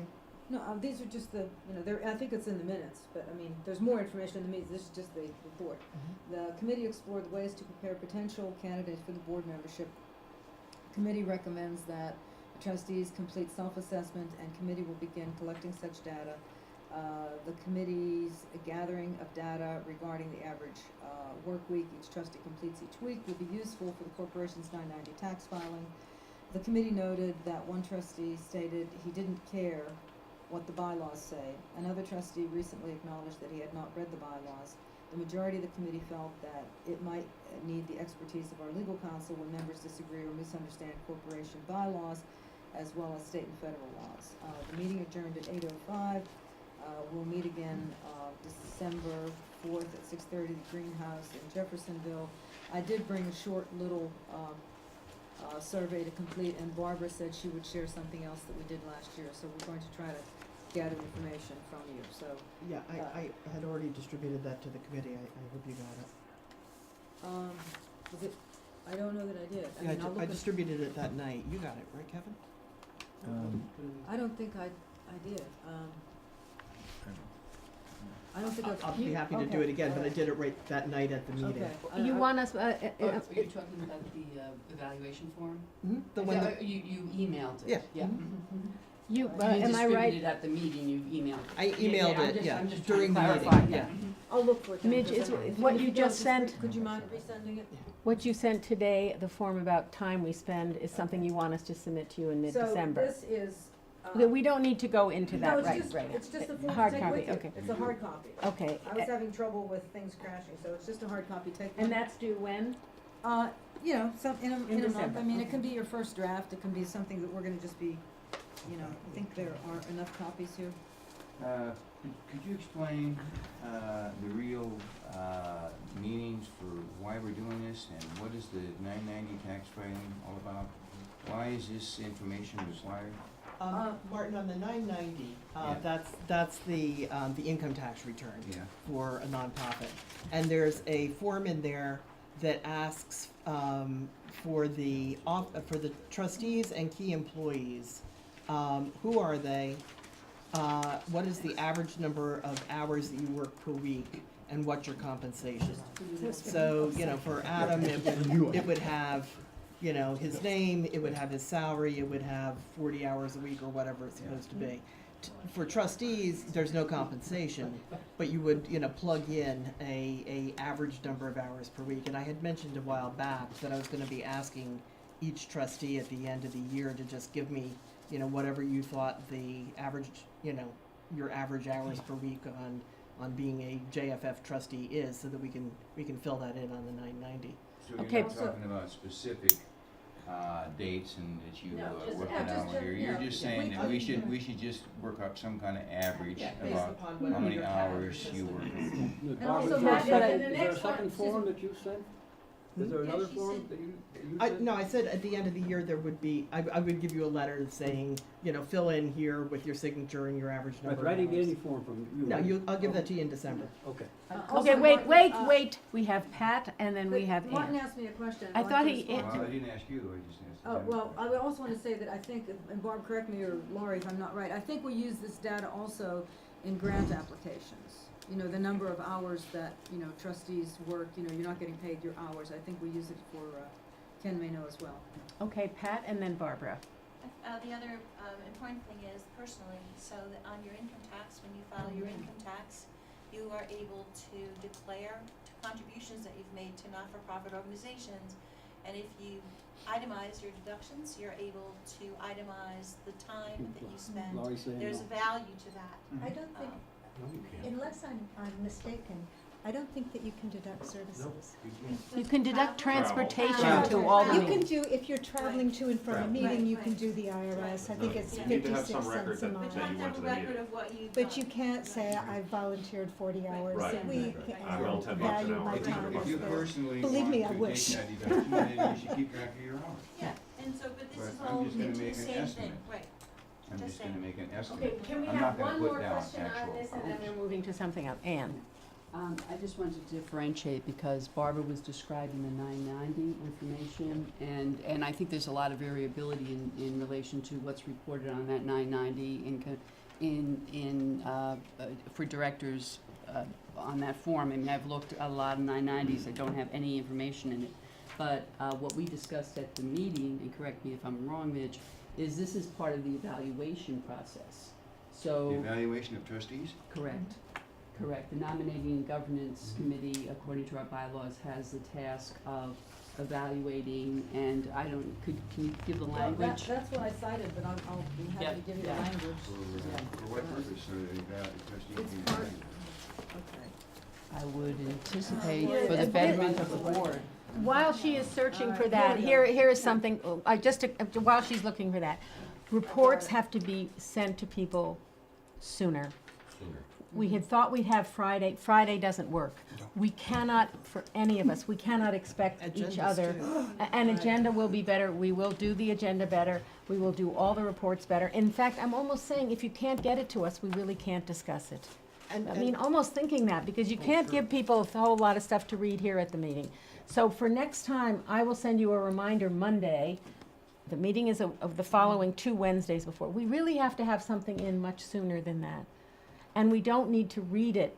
No. We need to, we need to have read it before we can. But did you find what you were looking for? Yes, Martin, it's, page 15 if you have the bylaws, and it is Article 7, Section 4, we're looking at, I think item D and E, conduct annual assessment of the performance of the board and its trustees. And, C, work to develop the skills and effectiveness of new and current trustees. Okay, may we move on to the next item on the agenda? Can I ask, do we need Lori for other items on the agenda, and if so, maybe do we wanna push them up so that we can make use Send of her while one of she's, these. yeah. We need to do. She'll be here for the executive We have session. to do the executive. Oh, she's here for that. Mhm. That's the most important. Thank you, Um, though, Adam. Audit, is there any report from the audit committee? I don't think so, right? Not, it hasn't, not yet, okay. And personnel committee, yes, we have a report that you received, so personnel. Well, there was one thing, we were gonna do an RFP on the audit, group, so we're working on the RFP, to get requests for proposals for new auditors. Yes. For the next coming year. Sorry. Personnel. The report of the Personnel Committee was sent to the Executive Committee on Friday. What was that date? November 14th. It was sent to the full board on Sunday, November 16th. I have copies if people want them, but I will read because I think it's important, particularly for the recording that we have of this meeting. The WJFF Personnel Committee met on Tuesday, November 4th, 2014. The meeting ran from 6 to 10:20 p.m. I'm guessing on the 10:20, so it was 4 hours and 20 minutes. The meeting agenda had been revised upon the request of the board president and the executive committee. The committee drafted a revised WJFF personnel policy. The documents reviewed for this work included the WJFF Employee Policies and Procedures Revised 2003 and the WJFF Terms of Employment 11-1398 and the WJFF Employee Grievance Policy. As an aside, I will simply say that those documents were found through a search of the files and adjacent cupboards in the station. We believe that there were no documents in this time period. We did find documents. The committee did a line-by-line revision and drafted a new language to be added. It also determined which elements contained within the letters of agreement would be included, amplified with other elements, such as 6 federal national holidays. This draft personnel policy was submitted to the station attorney, who advised delaying submission of this draft to you, the board, tonight, which was what we were planning to do, to allow for a complete review in relation to current laws and regulations. As a result, the committee will be bringing the complete personnel policy to the board at its December meeting. The committee drafted a WJFF diversity statement and policy, working from Corporation for Public Broadcasting templates and language provided by the general manager. Writing this policy and posting it to the station website was a requirement for all stations receiving CSG Community Service Grant fundings from the CPB. WJFF was overdue in its response to this requirement. WJFF receives grant funding through the CPB program, receiving approximately $93,200 in 2013. The diversity statement of policy was approved at an emergency meeting of the board on November 9th, 2014, and posted on the WJFF website. The document is attached to this report. The committee drafted goals and objectives for the general manager, development director, and for the program director. For the general manager, the committee worked from a draft transmitted from the executive committee, the goals articulated by the general manager in his annual report, and the board's president's suggestions. These were compared to the job description for this position. For the program director, the committee worked from the goals articulated by the program director in a handout at a volunteer workshop on October 9th, 2014, and the job description for the position. Mike Fisher produced a draft for the general manager that was then used as a template to Kevin Greff presented one for the program director. And that was sent to the committee for email review by the entire committee. The final drafts presented for the board approval tonight have been lightly revised from those drafts and were attached to this report. The committee began a review of the current volunteer coordinator position, but due to the full agenda and the lateness of the hour, postponed this discussion until the next meeting. The committee reviewed and discussed the general manager's requested revisions to his letter of agreement prior to his signing and agreed on a set of recommended responses. These will be discussed in executive session. The committee reviewed and discussed the general manager's letter to the board dated October 21st, 2014, and the letter he transmitted to the board written to him by Andrea Eddings dated October 20th, 2014. We agreed on a recommended response. This issue will be discussed in executive session. So I have a motion to offer, which is an approval of the goals and objectives for the general manager and the program director. And do we need to pass these around? Do you need a? Yeah. I mean, You I sent them don't. all out. We did send them all out, so if, we all yeah, have. oh, okay. I don't know. Some people might not feel, okay. Sure. Does anybody want one of these? Yes, pass them. Have Adam and Jason had a chance to look at these? No, they haven't yet. So were they discussed with them at all? They were not discussed with me, no. And the reason for that? I don't know, perhaps the executive committee could speak to that matter. Just a brief, maybe I better give some background here. The personnel committee had its agenda in place when it was, two things were added to it. We had a meeting scheduled for the 4th. The executive committee was meeting on the 3rd. And it was communicated to the personnel committee that 2 additional tasks were needed to be done with a priority. One of these was the diversity policy, and one of those was a goals and objectives for the station manager. I was asked to come to the executive committee because the executive committee was going to be discussing it, the goals and objectives at that time. And I did come to the executive committee. And as please correct me, but at the executive committee, there was brainstorming on the goals and objectives. The documents that we used in the personnel committee were those that were used in the executive committee at their meeting. At that time, the issue of discussing them with the employees was not brought up. And at the personnel committee, at the meeting, that issue was not brought up. As I said, we had a 4.5-hour meeting. We did, if you remember, and Adam submitted some work objectives with his annual report at the end of 2013, or the middle report, which were not nearly as specific as this. And I had sent those on, the ones that Adam had presented those at our meeting, and we all had seen them. They needed more meat on them because it's a leadership position, and it's at a higher level of performance, and they also needed to be something that we could measure, that could be, which would relate more directly to evaluation and work. So I think the time now is to look at what has been presented here. Well, I'm concerned about this too. I've spent my life, I had 34 years as a administrator. I've helped hundreds of principals and other people do this. I've never developed goals for someone isolated from the person. How do you expect a person to buy into goals that are presented to him? Well, I think the next step is for us to, for the board to say, are we in the right ballpark?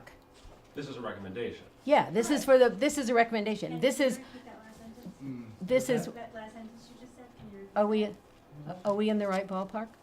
How can you expect somebody? How can you expect someone to buy into his daily or weekly or monthly task without being part of the process of planning it? But what we put down here is so substantially different from what Adam did as assistant manager. That reinforces the same point. But now the next step is for us to say, yes, this is basically the kind of work we envision the general manager to be doing. Manage this, everyone begins with direct staff and volunteers. These are the general areas of work that we've delegated. If this is what we're thinking we want, then the next step is to sit down with Adam. Does this make sense? Which things are someone else should do or unreasonable to do? But the board really has the vision, the bigger picture. Yeah, Pat, Barbara. But this is final. I mean, it seemed to me, it seemed to me that, at the point that if we were to vote to approve these, then they would be handed off and said, here are here are your objectives. I've always been, party to a discussion with my manager, in setting my goals and objectives for the year. I think that's probably most everybody's, and certainly for the program director job, Adam should be part of that discussion as well, That's pretty concerning to me. because he's Jason's manager. Okay, we're gonna have Martin and then we're gonna have Ann. We may actually have the authority to set these goals, but it's very unproductive as management to try to do it without in cooperation, without in consultation with the people that are affected. And we may have the authority to do it, but we don't, it's very foolish for us to do it without consultation with the people involved. Okay, Yeah, so- Ann, we're moving on, wait, we're to Ann and then I think I would, yeah. I would go back to the idea that the executive committee this was handed to the personnel committee to do. The personnel committee is responsible for creating evaluation tools for these employees. We had on our agenda Jason Doles because he is within 4 months going to be evaluated, and we thought that there was a pressing need to craft something that was going according to our mission, according to our the goals that are articulated in the job description. We were going to be doing that, but the executive committee, and I was at that meeting in which things were discussed, I'm just trying to wrap my head around that no one at the executive committee had this concern. You brainstormed and you created a draft, Mike, that was then brought to the personnel committee, and the personnel committee reviewed that, and we went through a meeting in which we discussed this.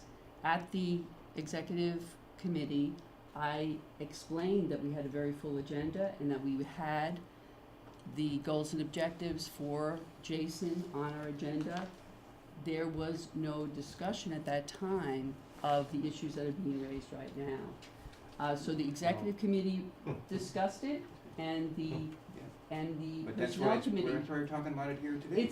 It's exactly right, Martin. And perhaps what we need to do is see this as what it is, which is a document which is expressing the board's goals and objectives for the employee. A second step in the process, there's multiple steps in the process, including meeting with the employee, talking it over, just as we created a document that was the letters of agreement, and then the employee responded to that. Just as in our policies, we create policies and then we put them out for the public to comment on, and then they become policies after that comment has really occurred. They become policies, but then they're reviewed and then we alter them. That seems to be the pattern of our governance. I don't see anything inconsistent in this. Adam. With regard to the employment letters, I was handed a letter, and when I expressed that I wasn't comfortable signing it, it was met with a pretty an expression of exasperation, and that as if I were expected to simply sign it. And there was never a discussion or any kind of there was never a discussion. It was just handed a letter, and when I said, oh no, this is missing a few things that I had expected would be in it, there was surprise. The reaction was surprise and disappointment to that. And the reason that I said there are things missing from this is because I was never asked, I was never brought into a discussion or dialogue about what should be in the letter. And I Okay, feel and this, subsequently you wrote in the margins. sure, I the did, but concerns. again, this was, Okay. that was. We're not gonna get into the employment letter right now. No, certainly not. We're gonna hear from Mike. Yeah, I'm perfectly willing to admit, I dropped the ball both in executive committee and in personnel committee. Folks should have been consulted. Don't know why I didn't pick up on that.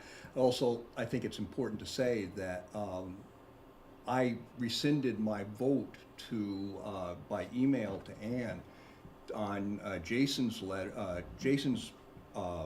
criteria on the basis that Adam had not been consulted. And that was supposed to have come out in tonight's meeting in the verbal comments. Sure, it's just an oversight.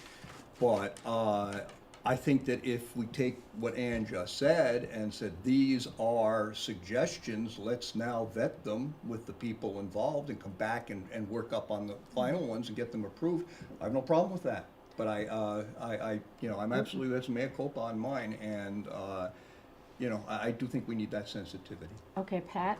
Well, again, we just got these a couple of days ago, and. We got these on Friday, I that know, was the due date. That's for okay, these but, reports, so. but there, I mean, there's maybe comments from some of us on the board, one of Well, the I things think that that was, jumped out that at was me the was, intention. what, the membership increased by a minimum of 10% and income by 5% as a measurable objective for the general manager. I think there should be a caveat on that that says as long as the decrease in membership and income was not caused by an action of the Board of Trustees. Because, they work at our instruction, so if we do something, majority of us decide to do something that results in half of our members leaving us, that's not a measurable objective for him. So I think there could be comments from us about this too before these are finalized. And they should be. Could I just respond? I want to say something. Maybe I started the ball rolling on this in a different way, because when Adam submitted in June what with his annual report, the things he listed seemed not robust enough for me. They were continue regular business, replace mixing consoles, add phone capacity, advanced training program. They were things like that. And I see this position of general manager as managing staff, as developing things in a much more robust way than, those smaller items. So I was looking for something like this. But I think we need to think of what the next step should be when we have some documentation from the board, because the board does decide on the work of the general manager. And we work that out with him to be reasonable. But what would our next step be? That's what I'd Yes, like to Larry. suggest. Sonia, what's missing is that conversation with Adam that you didn't have. But we're wanting to have that Okay, now. I Are we in the understand, right but- ballpark? The No, committee thinks that this is the I right think ballpark. that you can't Send undo his this back. document. The document exists, and Adam and Jason, will see it.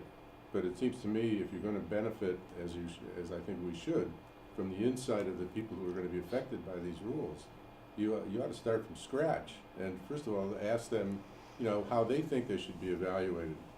My experience with being evaluated and evaluating is that the person is integral to what the criteria are, what the goals are, what the criteria are. You're not going to be able to, as I say, undo what's been done, but I think you should start off with both of them, from scratch. You want to start off from scratch related to how they should be evaluated. Yes. I want to start off from what is the goal that the employee is Well, supposed that's to one of look the at. questions that And you that's gotta the first discuss. one, manage staff.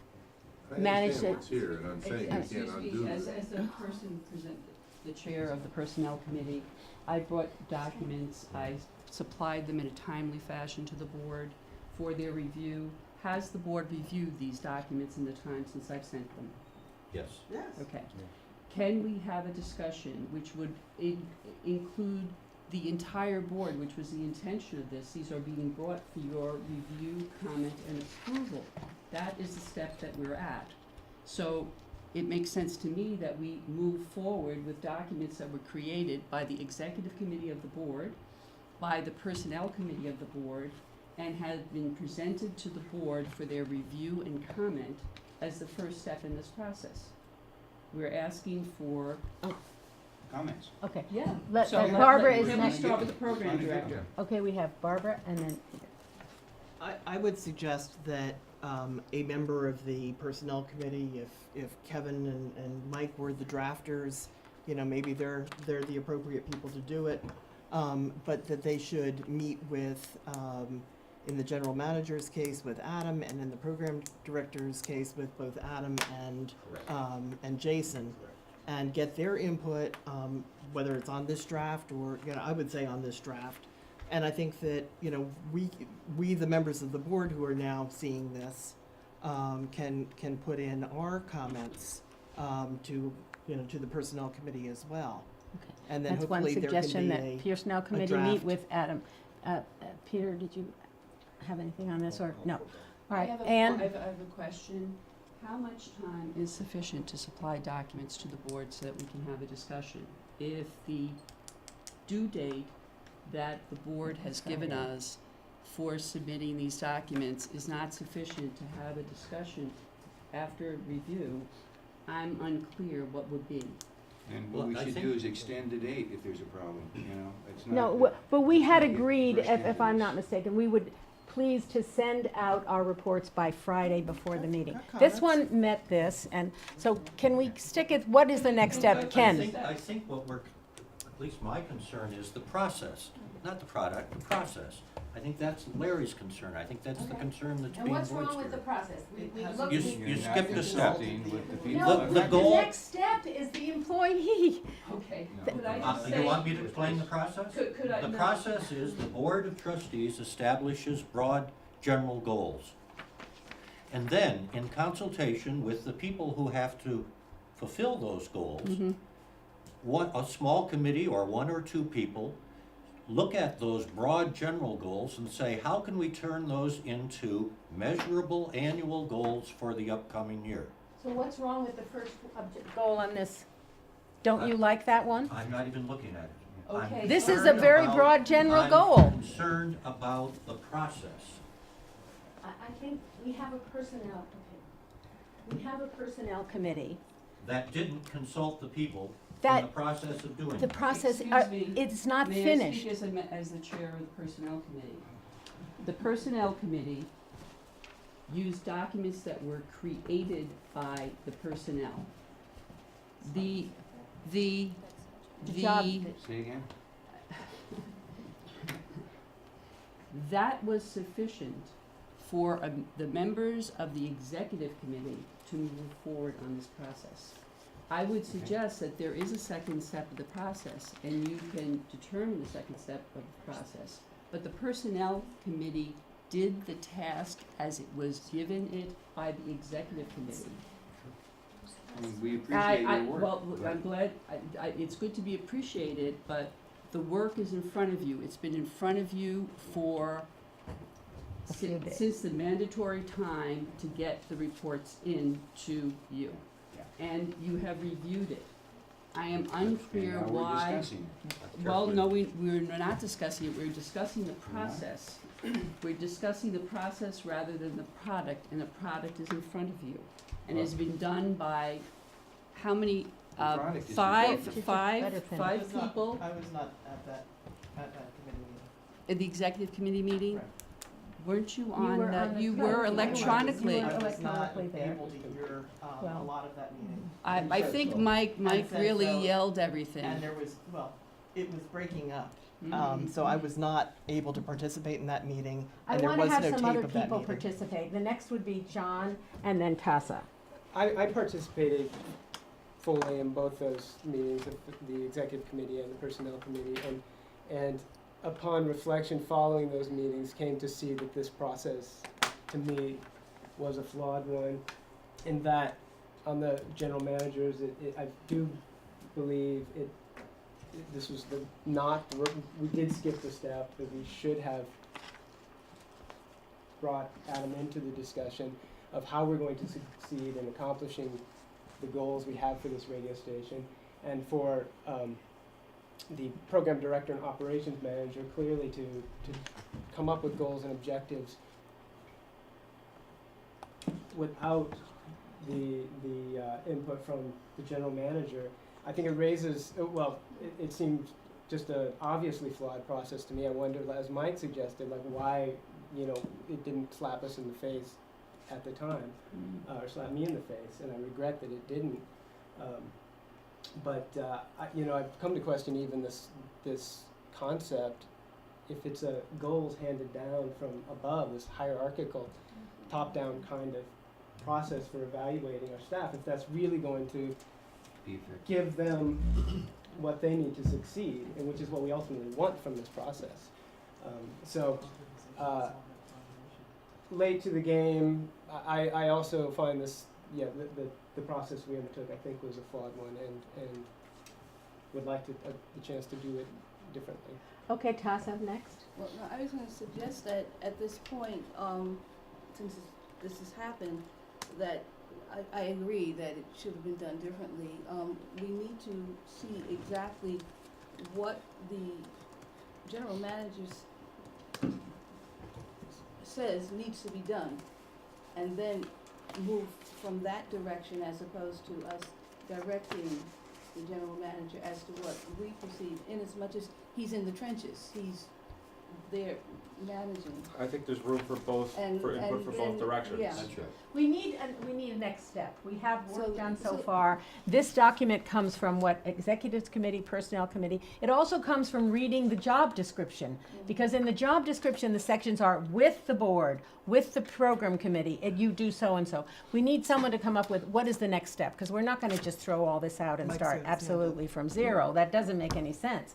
Mike? I think we have an excellent start. I don't know that either party's gonna find a tremendous amount to disagree with I don't in think so what's been either. written, but I do think we need to do the courtesy and the professionalism of consulting them, and that would be, I'll put that in the form of a motion, that the suggestion that was made that, a couple of members of the Personnel Committee, I'm willing to do it if Kevin is, if those were the names that were brought up, meet with the affected employees, get their input, and bring the information back to the Personnel Committee first. I think that we should continue our own work, and then that we come forward with those recommendations again at the December meeting for approval.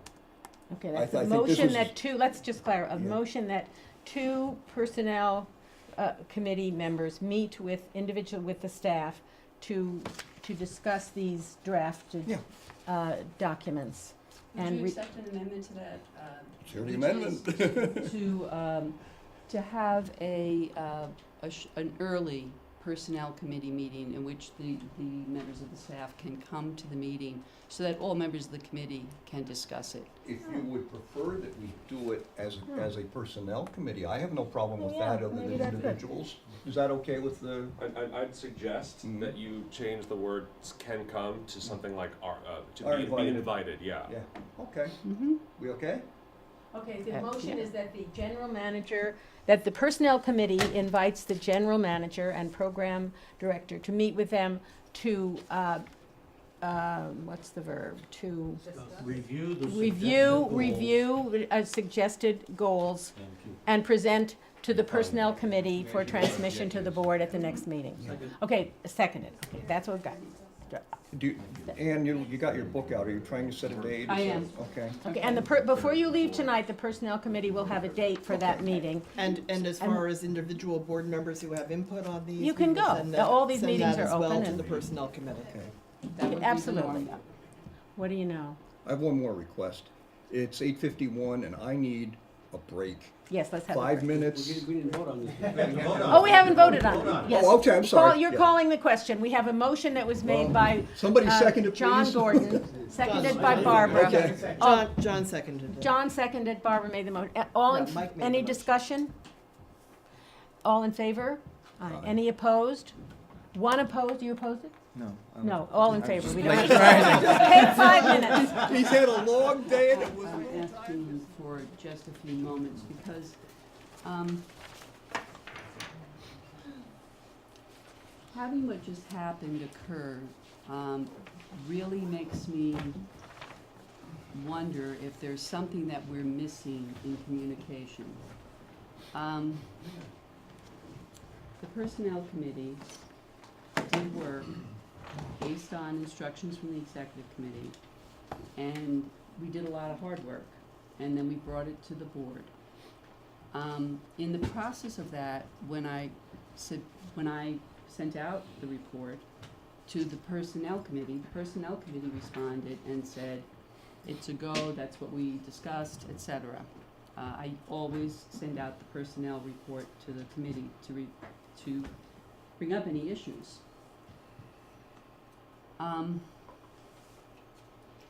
Then, via electronic communication through email, a trustee who received the report asked a substantive question over the email.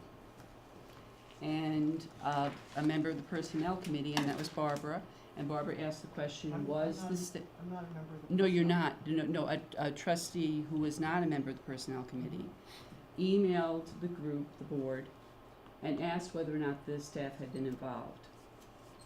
Okay, asked that question. That led to a response from Mike that we had used materials that were supplied by the employees in our crafting of the documents. Okay. Subsequent to this, I received an email from Mike after having approved the descriptions that he rescinded his approval of it.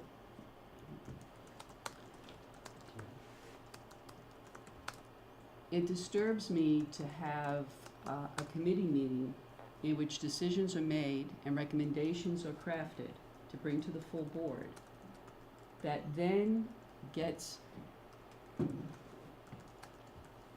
has electronic email communications that become part of the discussion that leads to a change in a decision that was made at a committee. And I'm disturbed at the idea that extra committee, in the section, no, that's not the right, in the spaces between the time that a committee meets as a group and discusses and comes to decisions, that intervening communications altered the decisions that were made. And I want to ask Lori to speak to that, because it seems to me that I remember that we are not supposed to be making decisions or communications or discussions via email. And I'm not sure how a committee can function. And in my experience, I've been on the board since July. This has happened twice. The first time is with the Cooperage and the Honesdale project, where we had a work group. We had two motions to have this work group. We had a motion in October of 2013 of this board to renegotiate the lease after a 24-month period was up.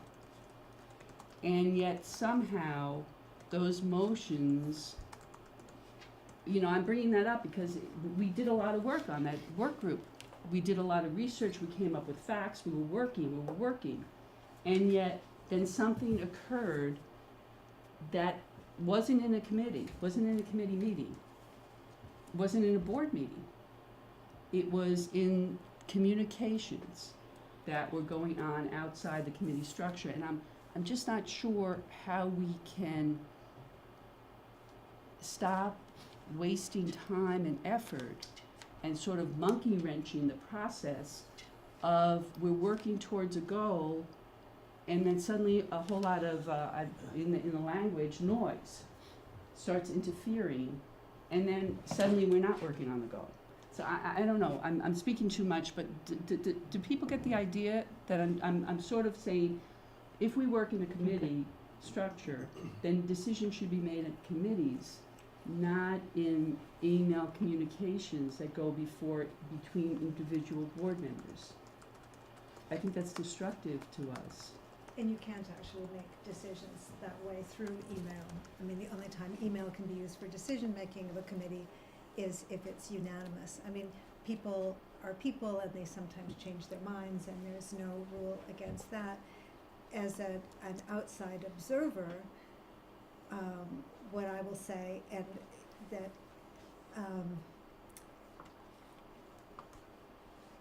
that considering the work that any committee does on any subject, and particularly if it has been sent out ahead of time, I think that work product is worthy of discussion. And what I heard sitting here is that nobody said that Adam shouldn't be involved in the discussion. In fact, I think everybody very much felt that was the right thing to do. And the discussion was about whether that was to come first or second. I completely agree with what everyone says, that people have to have, buy-in, and it has to be, everything has to be collaborative for it to work. And, it's impossible not to sense tension in the room. I think anybody walking in off the street might sense that. And maybe jumping to conclusions about other people's agenda or motivations. What I was hearing all around was that, of course, Adam should be consulted. It is the board's job, and I think there's a lot of discretion whether, Adam or any employee, let's say employee X, so we're not constantly focusing on Adam here, comes at a point that we're crafting this, what do you think? Or the board, as part of its oversight responsibility, says, these are what we think the broad things are that this position would do. And that I don't think is disrespectful to an employee. I don't think that is stepping outside a board's role, that they're setting the overall things, and I think that that's entirely appropriate. But then I think the discussion, you have to have buy-in, or you have to have someone be able to look at them and say, very much as Pat's comment, well, what if membership goes down and it's through something that's clearly someone else's fault? So that's the discussion that happens.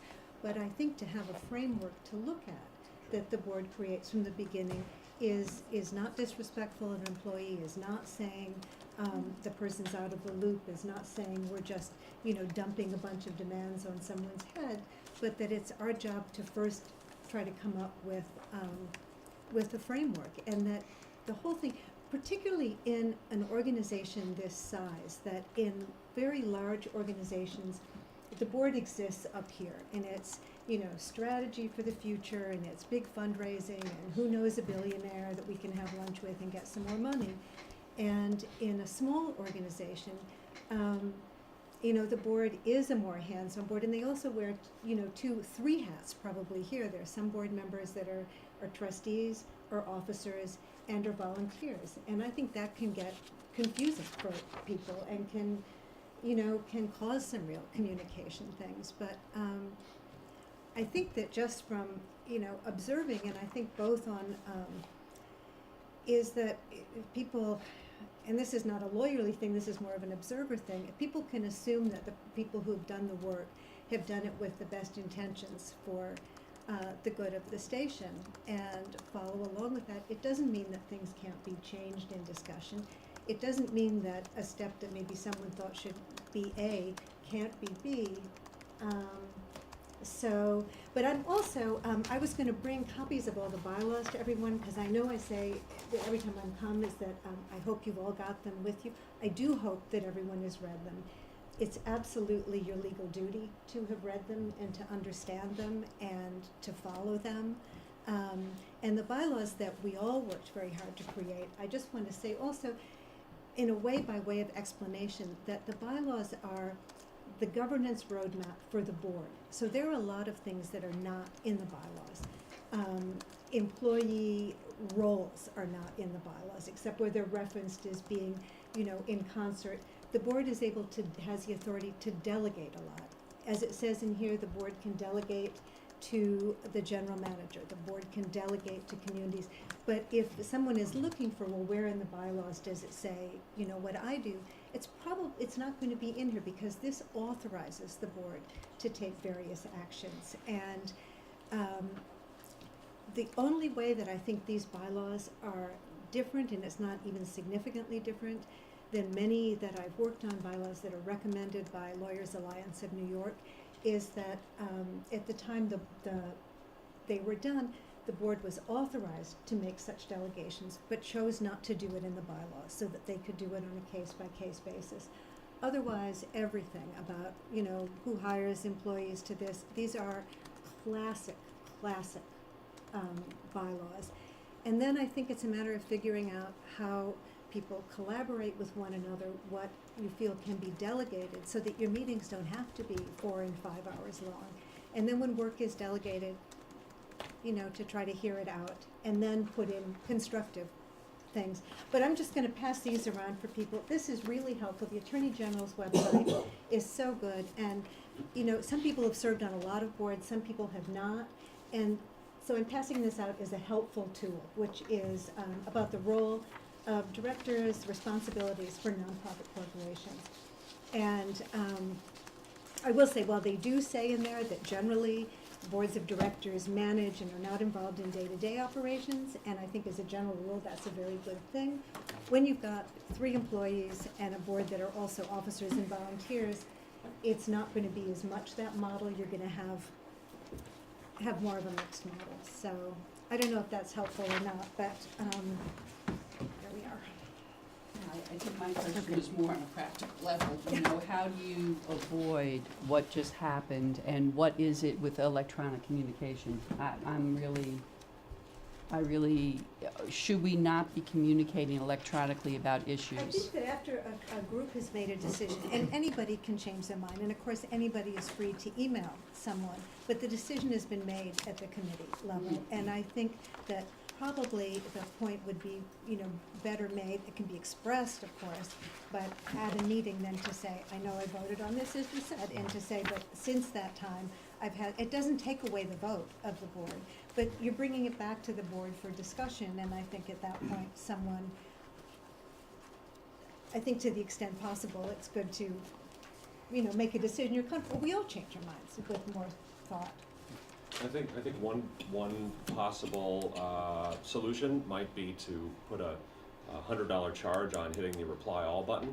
You know, I think that reply all, it can be very dangerous and can lead to online deliberation, which is a big no-no. That's right. That's a great idea. And you can't, that's right. Okay, Mike and Pat. Yeah, I just want 2 things, and then I'm hoping we can move on after Pat. I understood that my changing of my mind was not going to affect anything. The committee decision stood because the number of votes were there. What I wanted to do was to register that I had had a change of mind and that I thought we needed to discuss it.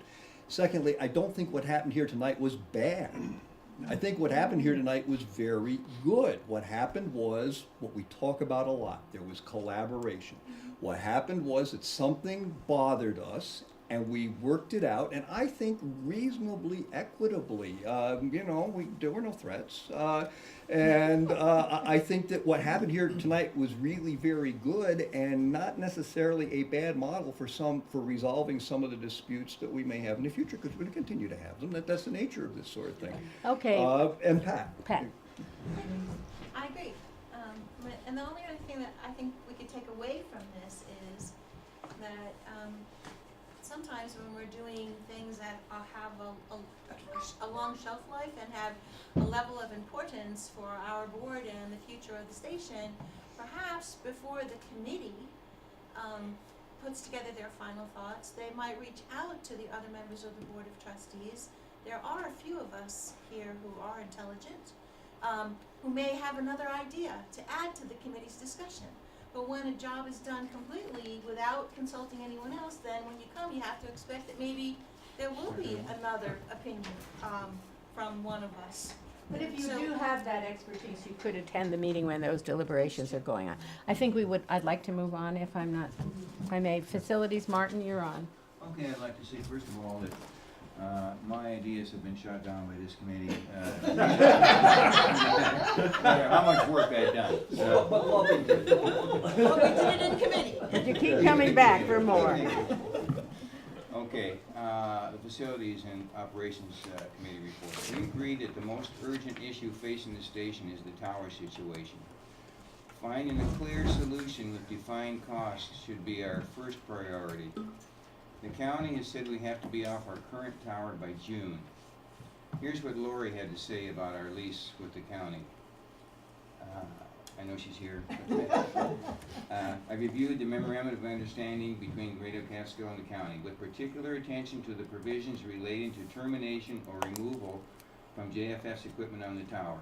In short, either party has the right to terminate for any reason on 30 days written notice to the other. So we can be kicked off the tower in Next 30 month. days. Now, that's probably not going to happen, but it's something that we have to be considered by. Okay, finding a political solution that keeps us on the same tower would be the best option. But we can't really count on that happening, so we must explore and develop all other options. We have to find out if there's an opportunity to get on the new tower at Canal Lake. We have to find out options on commercial towers, including those near Liberty. We have to look for suitable available land that we could build our own tower on. To help this process along, the overlapping interests of the Tower Work Group and the Facilities and Operations Committee needs to be clarified by the board. Okay, as far as the greenhouse, we agreed that the general manager should hire the architect Michael Cernicki to draw up plans as discussed with committee members. As regard to the studio, we agreed that no capital improvements should be done until there is a long-term resolution of the lease situation with Jeff Hydro. We recommend that the general manager should spend, at his discretion, all money allocated for equipment upgrade in this year's budget before the end of the year. The general manager should prioritize needs and decide what would help the station operations most, whether it's the phone system, whether it's another board, whatever he prioritizes it. Okay, in light of the complexity, limitations, and uncertainties associated with renovating and upgrading the studio and greenhouse, it was decided to develop a build new option.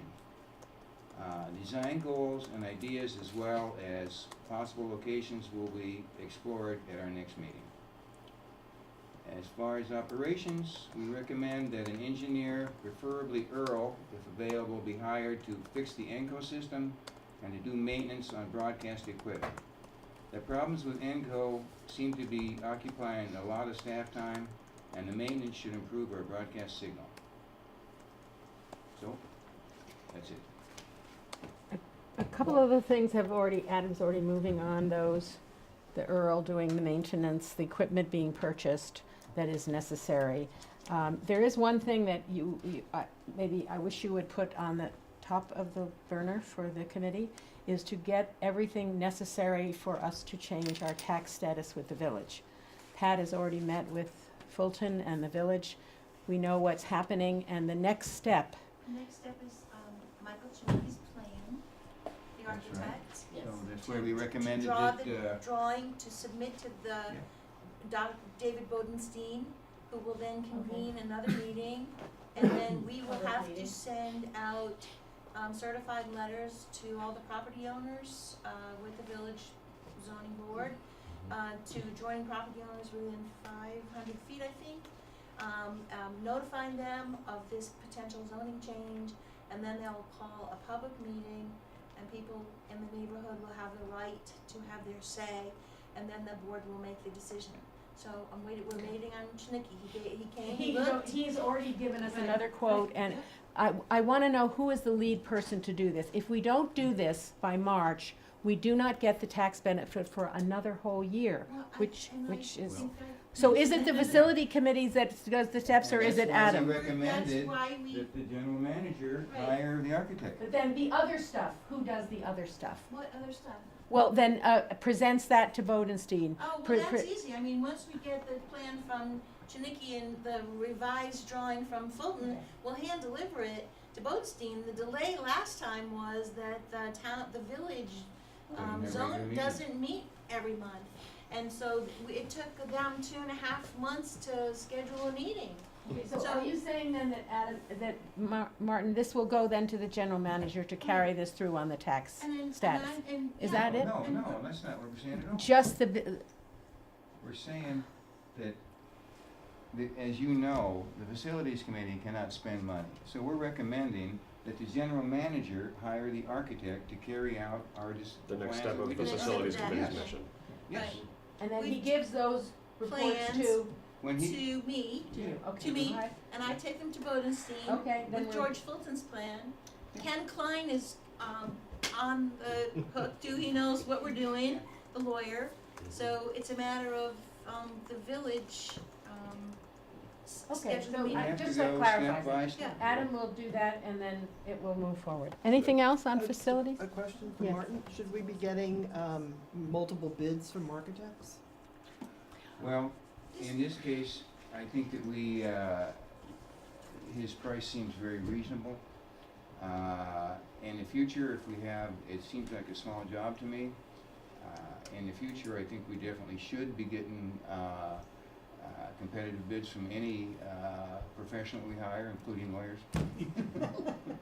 And Yes, this you wasn't should. for the entire redo of Good the luck with building. that. Exactly. This was not the entire redo of the building or any big plans. This was to get us in compliance With ADA? with the village No, code. village code. With- For the change of To zoning get from a the zoning. residence to a professional office. So there were requirements listed in the village code, and it had to be done by a licensed architect, engineer. So And- that's why we We went. also submitted a detailed plan for Right. $4,000, For parking. and I said, that's too much, That's too and he much for said, now. Right. that's too much, and his bill is $1,200. Right. I think we should move So- forward. So we have to submit all of our parking plan to them, so to show where we're gonna park all these cars for meetings, in addition to compliance issues for the change of use to professional office. And so that's this simple, this is like, 101 architect plan, and then we'll put it out to bid for the big plan for if we're gonna make changes, And, if they get the change, so. Another thing is the state may want to weigh in on our parking plan. So Yeah. they just have to see what, and if we are modifications, the state may have to look at it. Because we're on a state highway, so We're on a there's state highway. state So we're department moving changes. forward Right on away. this with We the are architect. moving And forward. if there's anything else on this, if it's not on this, please refrain from talking. I'm asking about the status of the handicap ramp for the studio, Okay. which has Yeah. been on the books for several years. Yeah. And we had a resolution within the past year that was then, I think of actually $15,000. No. What actually happened is that the board voted money, $1,500 to buy materials to build the ramp. Now, they didn't really, there's no plan, there was no instructions about, there was no real plan, there was nobody, just 'cause, that was not, you have to have your drawings before you buy your materials, and that brings up the issue of that, I made some very nice sketches of what should be done. I guess that's what I've never seen. But that those were not drawn by an architect, and they may have to be redrawn by an architect before they are compliant. And then we also asked for George Fulton to give us an updated map that included the 15-foot easement that Mhm. you and Malcolm We gave us, have because that. that was originally not on our map. Because the site where the ramp will go Mhm. is within that 15-foot easement. So the ramp has to be designed within that Absolutely. easement. So Well, we may I needed to just wait. respond and say that that was the intention of that easement Fine. that was given 25 years Fine, ago. But we had to have a surveyor do it. Yeah, And so we waited for George to do that map, and that map has been completed, and now Michael Chinicki is gonna lay out the ramp according to ADA standards and the Mhm. village oh, good. code, Yeah. within That's that what I asked 15 feet, so. That's what I was So really we've asked asking him for, to do because that. this is an issue And- that has been and, before uh, us, if and I you- had, Yeah. I In the think- past, the facilities committee, when this issue came up the first time, the facilities committee voted to have this done by a contractor, to make up a drawing and have a contractor look at it and buy it. But that was overridden by the board of trustees, and the decision was to do it herself, and so it didn't happen. Okay, let me clarify that, so we get this done. Adam's gonna get in touch with Michael Chernicki to move forward on the drawings as required. Sign And it, those will hiring. go to Pat. As far as the motion in October 2013, which we all approved, that there's $1,500 for materials needed to construct the ramp and the main studio. Yeah. So is that also, Adam will move ahead to see Well, that that well, money first is of all- used? First of all, if you notice that was, that motion was not made by me. That motion was made by Mike. all Okay? in favor, Yeah. none mhm. opposed. Yeah, I'm okay, reading that from- motion was made by him, so, the motion, the sentiment of the facilities committee was to hire a contractor to do this a year and a half ago. And that was shot down by the board of trustees, and we said, the board of trustees voted $1,500 to buy materials, but nothing to make plans, nothing to make, anything else, Hire so somebody to it just carry didn't happen. materials. It just didn't happen, because there was no plans, there was no, the $1,500 was, you know. Where, can I ask, where's the priority right now? On this bit. The priority is the tax status. Okay. Absolutely, the tax status. If we miss the 15th, it's a whole other year. Then the next thing is to build a ramp on our studio in Jeff. We've allocated that, as has been said, more than one time $1,500 is for gonna be several years. A drop in the bucket. It, well, if that's the case, Adam, you'll have to come back and ask for more Sure, but money. it And sounds you're like- it sounds like allocated the to spend up to priority a. is on the tax status of the greenhouse. Yes, Good. and the next thing is to do the ramp, and you can spend up to $1,000 without any board approvals on things. Yes, Michael? Yeah, Martin, I just want some clarity on the studio gear. What I think I'm hearing, and tell me if I'm hearing this accurately, is that anything that's portable, movable, could go someplace else. We can go ahead and buy and install and use. Anything that means moving walls, breaking out walls and putting in windows and so on, that's on hold. That would be the recommendation of facilities. Recommendation of facilities committee, okay. And secondly, in for a penny, in for a pound, if it gets to be that you need more money to build the ramp, I'll make the motion. Yes. Okay? Okay, Barbara, we're gonna move along. Why not make it now? Please Okay, make it now. I We have will, a plan, I will- and we can, something we can show to a contractor, then we can know how much it's gonna cost us. that I will make the motion that the board authorize Adam to spend the monies necessary to enable the ramp to be built. Not just the materials. Is there a better way to say it, I Pat? You think got a we should hand wait up. until we get the bids. Yeah. You know, yes, Pat?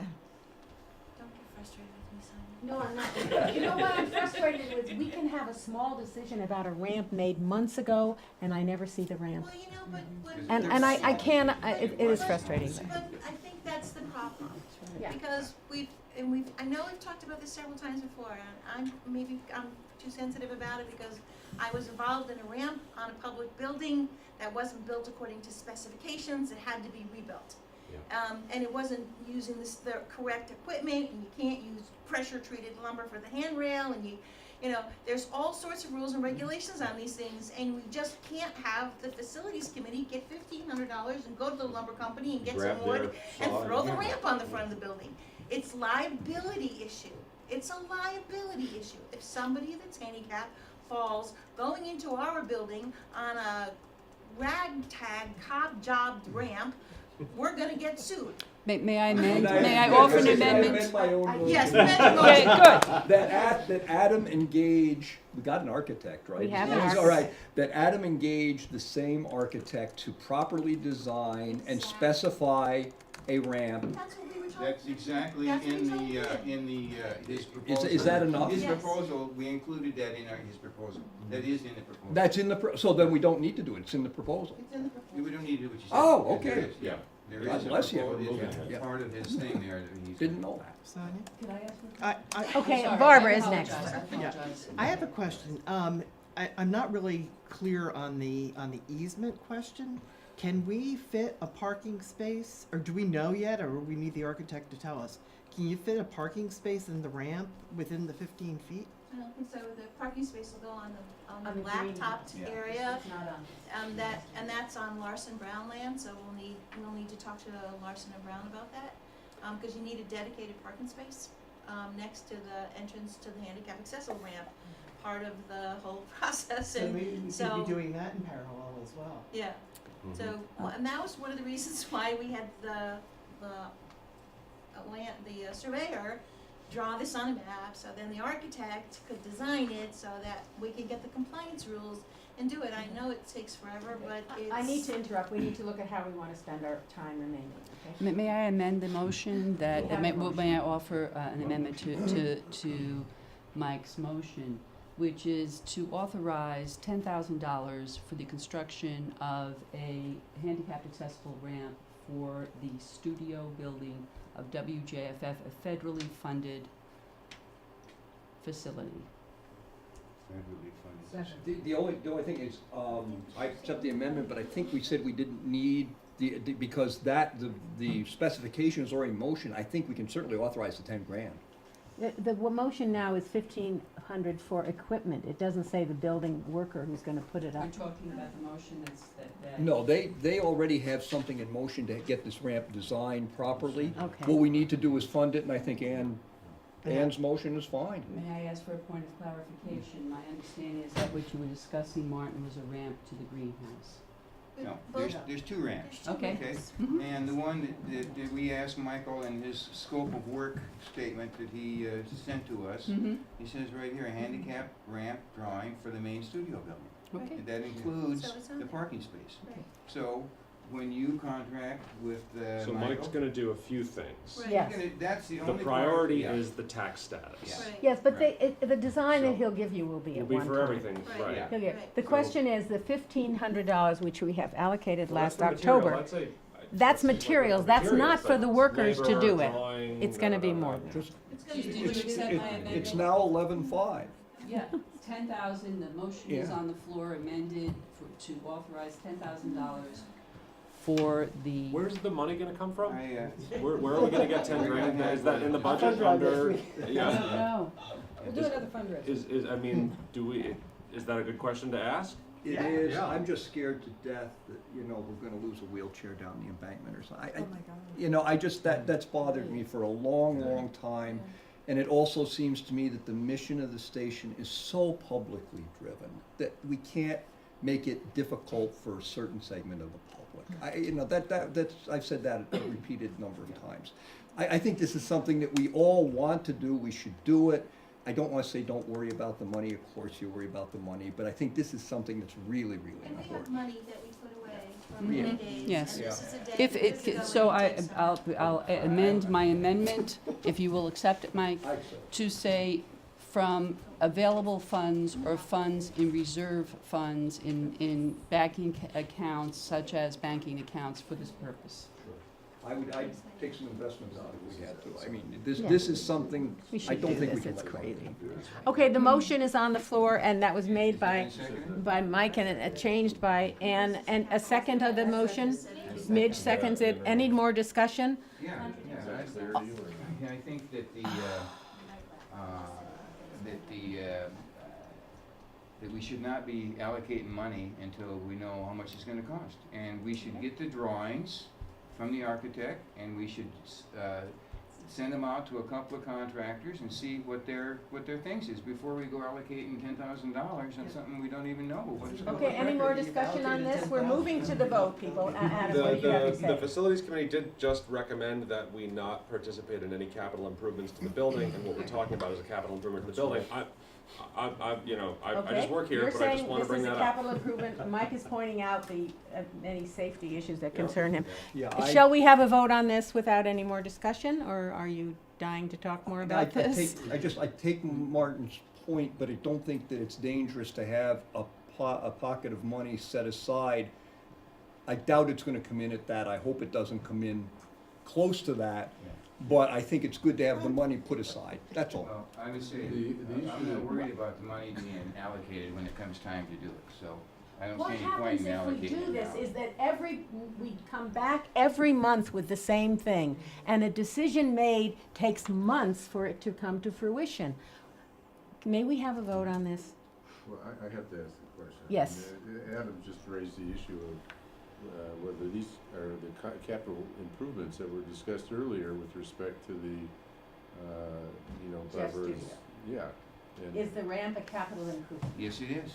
Well, Okay, was some there a people di- think it is, some think it's meeting What requirements is of it? the law. What is it, decoration? No, that's capital improvement. May I You're ask a improving question, the point of building. order? Was there a motion approved by the full board that approved the recommendation of the facilities committee in relation to investing in capital improvements? I do not remember such a motion. No, it's recommended. No, it was a It was a recommendation by, in recommendation. your report that we don't do anything on them. And we're not, We can't, of course, do, Right. all we can do is recommend. right. Right. Okay, Yes, I want to exactly. vote on So this now, it is not in folks. We need to violation move of on. anything that we've decided at this board. So, now, would you read the motion back?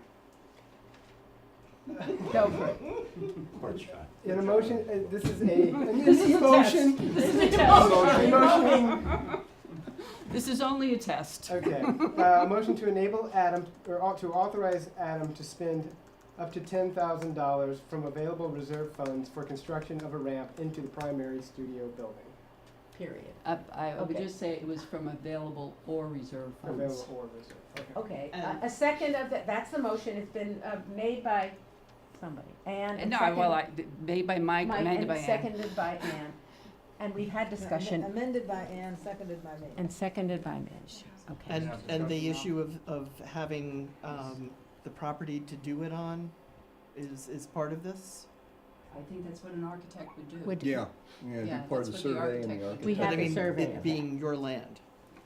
I don't know what, we're talking about an easement that the station has had for 25 years, But it doesn't. and it has been on the maps that were Listen, prepared by George Fulton.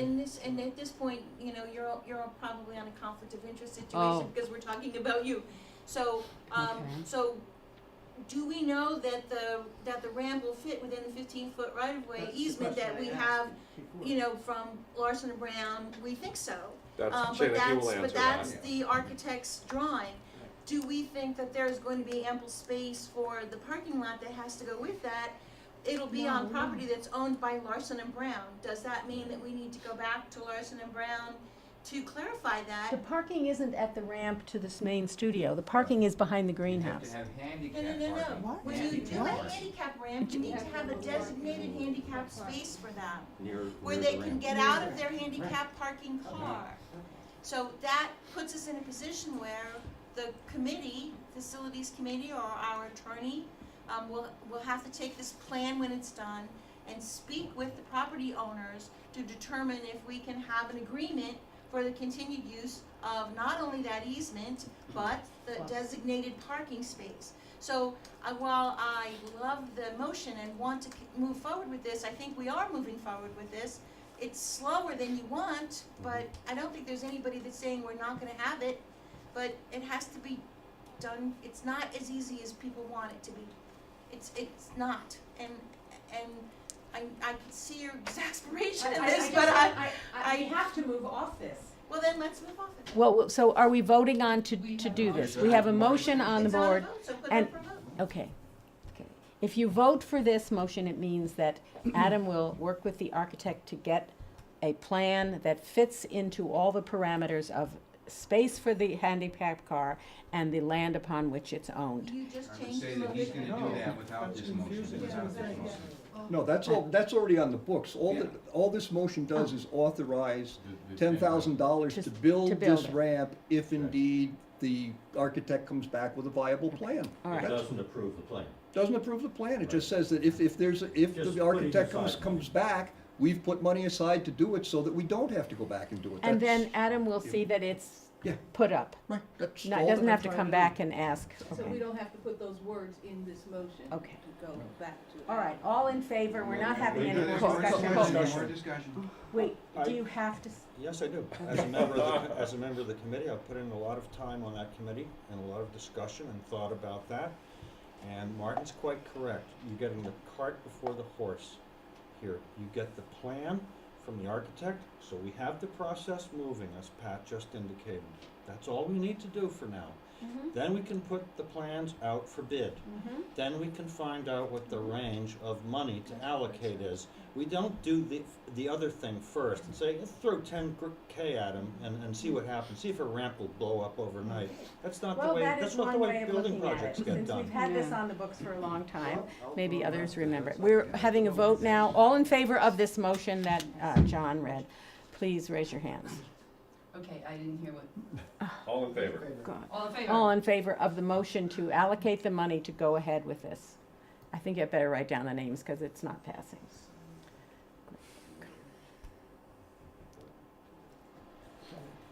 Okay, opposed? Hands up. Barbara, okay, so we're doing nothing on the ramp. Let's go on to something else. We're not, well, what are we doing? We object to that. I'd love to see it. I'll sit it Could I ask for some decorum in the room? voted, I'm sorry. Could the chair please have some decorum in the room? I am very sorry. It's Wow. It's getting late. We've passed this, the motion has failed. The next item on the agenda is the development. Let's just look at the time we have left, okay? My Let's look report at the from time. DCOC will take less than a minute. Okay, we have a minute report from that. There must be an action from the board onto meeting about the tower. That's essential. We must have the executive session on personnel. Are there other must items that we have to do? Yeah, 3 cheers, we made $50,000. We made more than that, Adam. Thanks, Sonia. You made more, you We made, did. you did. So We did. We cancel the next one? Can I go Yeah. ahead? Okay, let's have Barbara give her report, and maybe Adam would summarize his. So my report from development is, first of all, thanks to the staff for their endurance and hard work on the fund drive, and to all the volunteers along the way who helped pitch or take phone calls, or all the work that was done. We've got 3 events coming up in the next month. We've got the music sale on 11/29. We've got the holiday cabaret on 12/6, and we have the Messiah on 12/21. I've been a bit disappointed with trustees' participation and support of the events. So I would like to ask everybody to get out there and support at least one of these. Go to one and volunteer at one, and show your support for them. I'm done. Okay. Posters are going around for the holiday show. Please hang one up in your town. Casa, do you have something on the community advisory board that you need to present? Very briefly. The only thing that, I reached out to all of the members that we voted in or we appointed, spoke with them again. They all have an interest in still being on the community advisory board.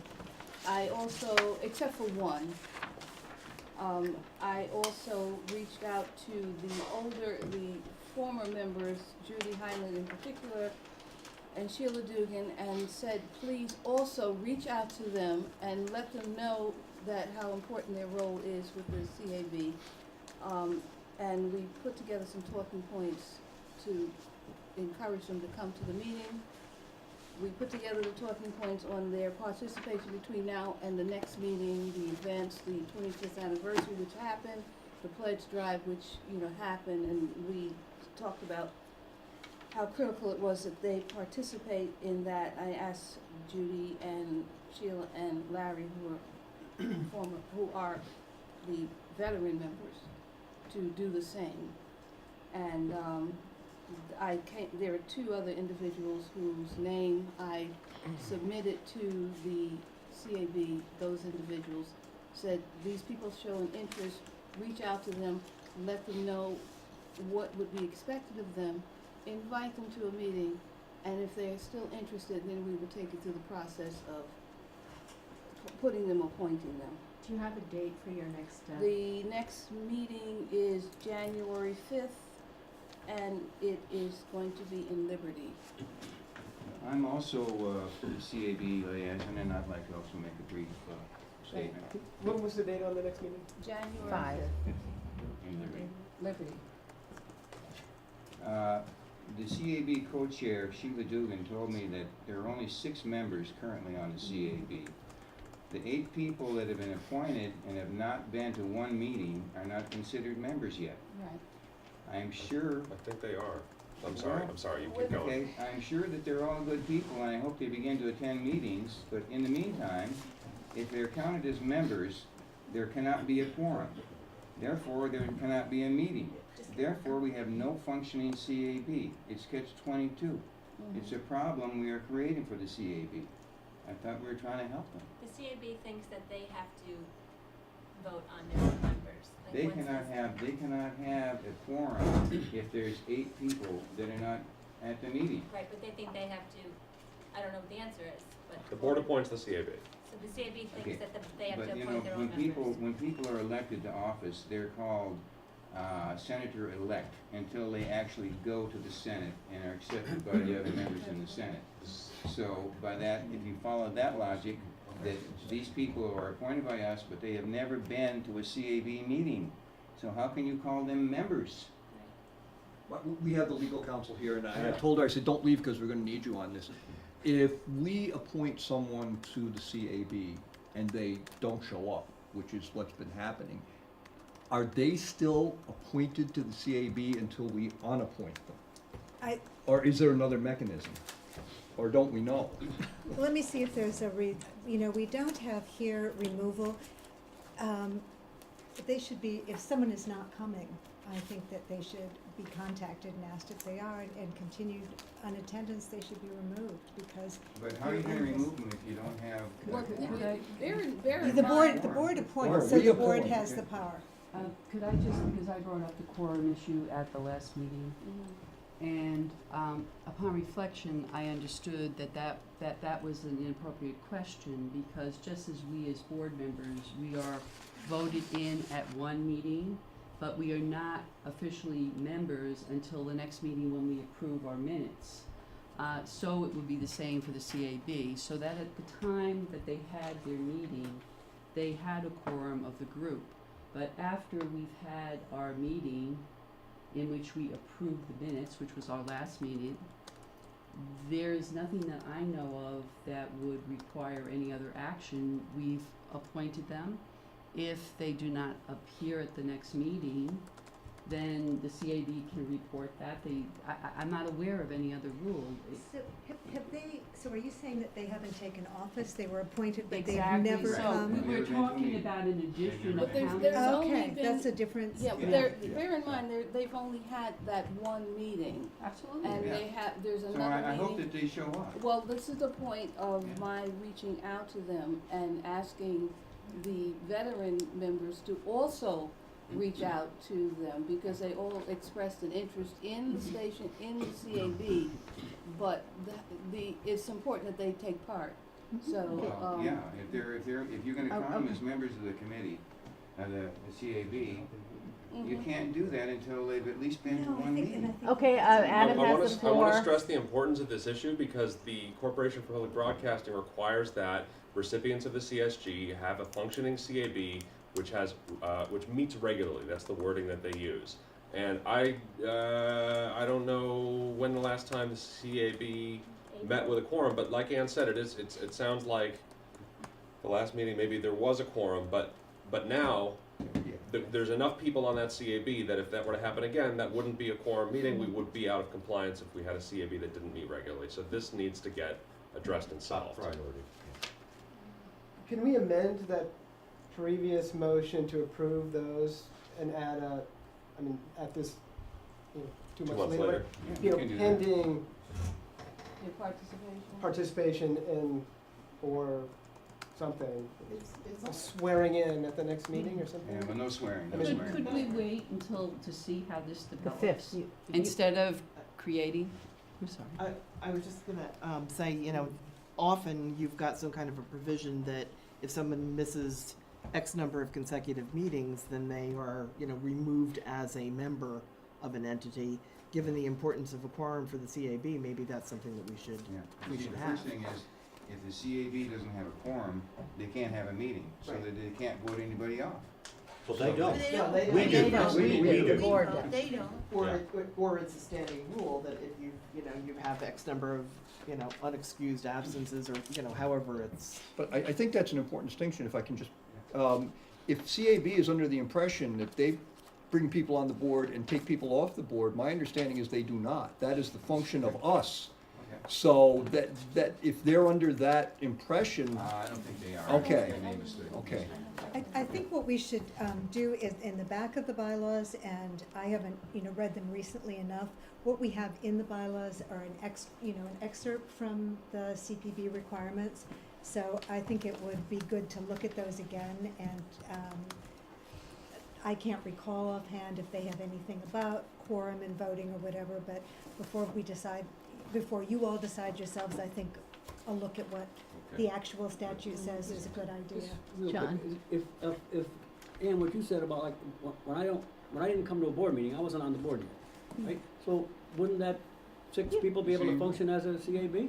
Then they're their own quorum. Absolutely, yeah. Okay, well then, So if until they nobody shows show up at a that's the- meeting, they're that's not the- on the, that's they're the not on group. the No, I CAB. don't think that, I don't think that's the case. I don't think that someone can still be a sort of a, that member, if they don't come to, 4 meetings hence and then they show up. But there won't be 4 meetings because there's no quorum, because there's. Right, that's what I'm saying, I think that you're right, if they come the next time, then you can say that they've taken office. I mean, this is without looking at this, and everything we're doing with them comes from here, this is nothing we created for the bylaws, so I don't know. Okay, John, and then Pat. Is it possible, since we have another meeting before the January meeting, could we get some more firm confirmation Yeah. from anyone that was on that list that didn't show up at that last meeting? And just really, understand the seriousness of it, so that if there's anyone who says like, oh, I'm just not sure, then let's take them off in December until they attended a meeting and made a commitment. Something, so that by January, we've worked out some of those names. I mean, is that possible? Yeah. Okay, wait, Pat is next. No, I just, a comment, I know you worked really hard on this, and I know that you worked hard on it because we asked, that there be diversity on this CAB, and you reached out to people in the community from around the counties, that we serve. So, but I like your idea. Can we do some outreach as a board of trustees and contact some of these people? One of those people I recommended, and I'll contact him and I'll get a promise from him that he'll be there, or that will remove him, so that we can have a group of people that we know will go, so they have a quorum. So let's take some of these names and let us help you. I'm sure, Tom, so that they're all. Yeah. Okay, good just a people. minute, Martin, Barbara, Pat, Ann is next. Forgetting. I misunderstood, I thought that's what you just described, that you Yeah, had that's reached what I out. said, and that I you did contacted reach out, them, and maybe I wasn't Yeah. clear enough. They said yes, and then they didn't. I'm just saying, Well, no, we we might had- need to take action in we're December. talking about We subsequent. had a meeting, She just they described had a it. meeting in October, Yeah. after we mentioned the names. Mhm. And, only one of that list said that she really did not wanna participate in the CAB. The others either said a reason why they were not at that meeting, but this most recent outreach that I did on November 9th, they all said, yeah, I want to be a part of the CAB. I misunderstood And that. in addition to my reaching out to them on November 9th, I asked that Judy, Heinley, Sheila Dugan, and Larry do the same. Barbara Martinson is out of the area, so, do the same, reach out to them. You have their number, they have the contact information. There is a contact sheet that I attached to this note that I sent. Feel free to do the same as members of the board. And further, if there's somebody that you know that would be on the CAB and could serve the CAB, by all means, either let me or Martin know, or Sheila, or Judy, and we will also reach out to them and say, there's a meeting in January.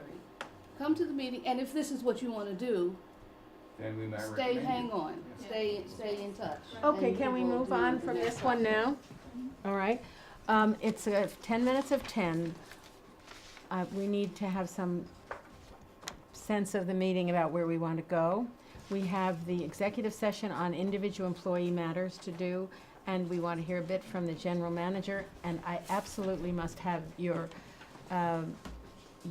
action on a tower issue. So let me present that, and you figure out what you want to do after that. There has been a group of people meeting to talk about a tower. Right now, on the advice of our legislator, we have been encouraged to put ourselves on the agenda of the County Public Works Committee, which meets once a month.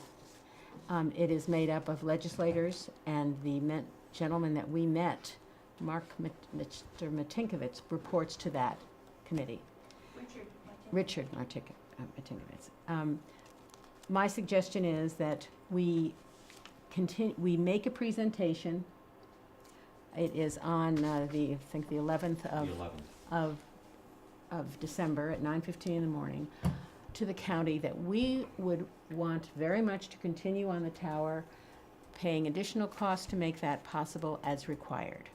And we ask your close, careful attention of this request. And we orchestrate that carefully with the right people being there, you know, technical people, the general manager, the people who had some history with the tower, and we ask them for that. We will meet. We don't know what they'll say. I would like you also, in your authorizing us to do this, that you authorize those same people to continue, should the request be denied, to present a list of priority options for a new transmitter location as soon as possible to the board.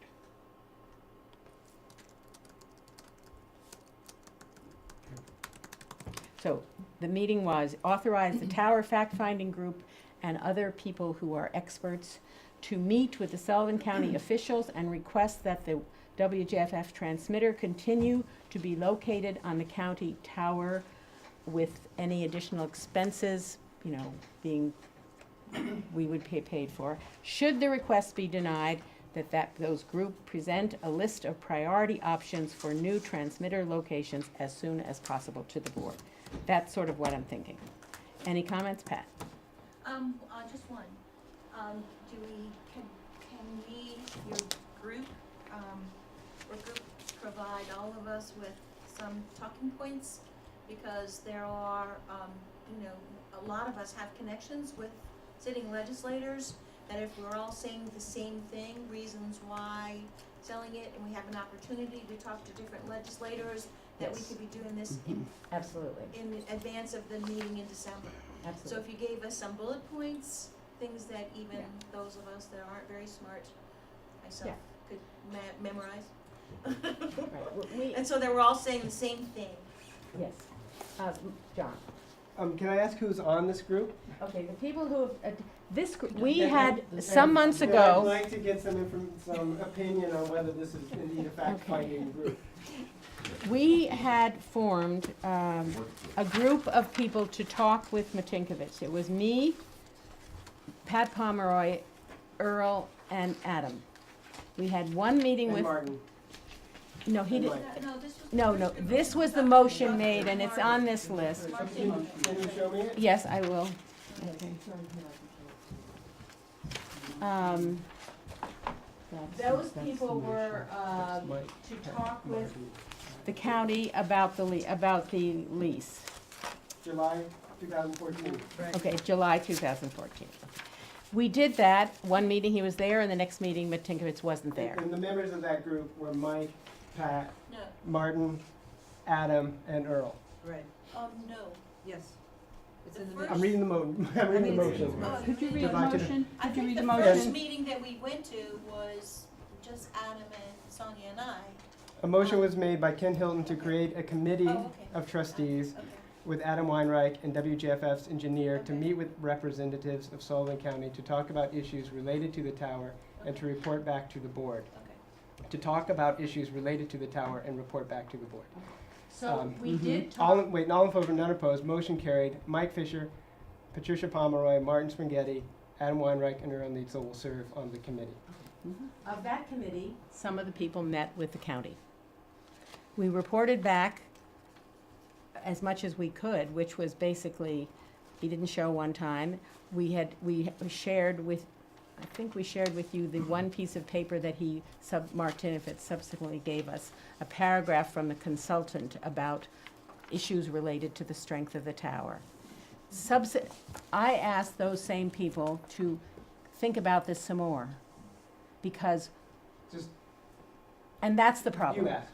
I did. just- I yeah, asked just- them. As president, I But asked them. otherwise, this particular motion was Finished. finished, deliverables were Fulfilled. made, Right. work Absolutely. group, committee. And what the people have done so far, and I would like to correct this so it meets the legal requirements of our bylaws and of the state laws. so that we can move forward to prepare for eventualities when we know what's happening at the county. And I do not think that this information that people are gleaning should be, at this point, shared with the wide public.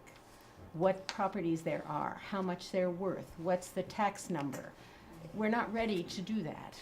So this should not be an open meeting right I think now. that's one of the exceptions. It can't be that. And who were the members of this group? The people who participated in those meetings have included Adam, me, Ann Larson, Malcolm Brown, Mike Fisher, Edie, Don Downs came one time, Martin was there one time. I think that's all. I think in the same way, oh, I'm sorry. Yeah. Martin, you had So, your hand up. Martin. My just concern is that this is veering close to where the work group is acting like a committee, and if that's the case, maybe what we should do is make it a committee rather than keep it as a work group. I'm just worried that it's coming close to some of those issues that you brought up about meetings and deliberations, and that if that's the case, then maybe we should make it a special committee or something rather than a work group. I don't think we've been deliberating. We sat there with one of our members looking at tax rolls of all the properties on Elk Point I mean, you Road. just made 2 recommendations, which that's one of the indicators that it's a committee and not a work group, because a work group does not make recommendations. Or have regular meetings. I mean, the other thing. Okay, then maybe what I'm asking, I think you're right to bring this up. I want the board to authorize somebody, one person, authorize me, and I'll invite whoever I want to come with me to make the case at the county. Good. That's not a meeting, that's nothing. We have to do something at this December meeting, folks. I'll second that We motion. have, to. Yeah, Let's go that. so think of something, Right, yes, someone about else has to Barbara, make a Barbara. motion. Yeah. So, I guess my concern is, yes, we should certainly, do that at the December meeting, but I don't think we should wait till the December meeting to be moving forward with Plan B. You kind of made it, you described it sequentially, and it Okay. seems to me that they should be happening. That you don't decline on this meeting totally, we already get after the other stuff and just in case. Yeah, I mean, Well, I think we should be. There, if we were going to really dig into each of those properties, that really is more than fact-finding. That's a lot of deliberation. But And those. Well, But not that can getting, happen not in getting the closed basic information about where the towers are, what their capability might be, whether they've got open space on it. I mean, those are all kind of they're very much very- fact-finding. we have photos of some of these Yeah. possible places. So- so we ought to be doing And that. What we should have is, we should develop all possibilities Mhm. until one clearly Excuse me, signs, I'm sorry to spells say that, out I'm trying to as find mine. the right answer. Yeah, I mean- We should be trying to find out if we can get on commercial towers. We should be finding out if we should build our own tower. We should find out for sure about the Tanana Lake Tower up there. It's a giant tower. And we should, at the same time, be trying to find a political solution with the county. But none of them are actually surefire things. So there's problems with all of them. So we should develop them all until there's a clear-cut solution with defined What would be costs. the problem of establishing a special committee? If we have to do for 7 this days Let's do a notice and motion. keep minutes and make all this public, I don't know. Well, Yes. you say make it all public, you don't necessarily have to make it all public. You don't have to do public names, you don't have to do that.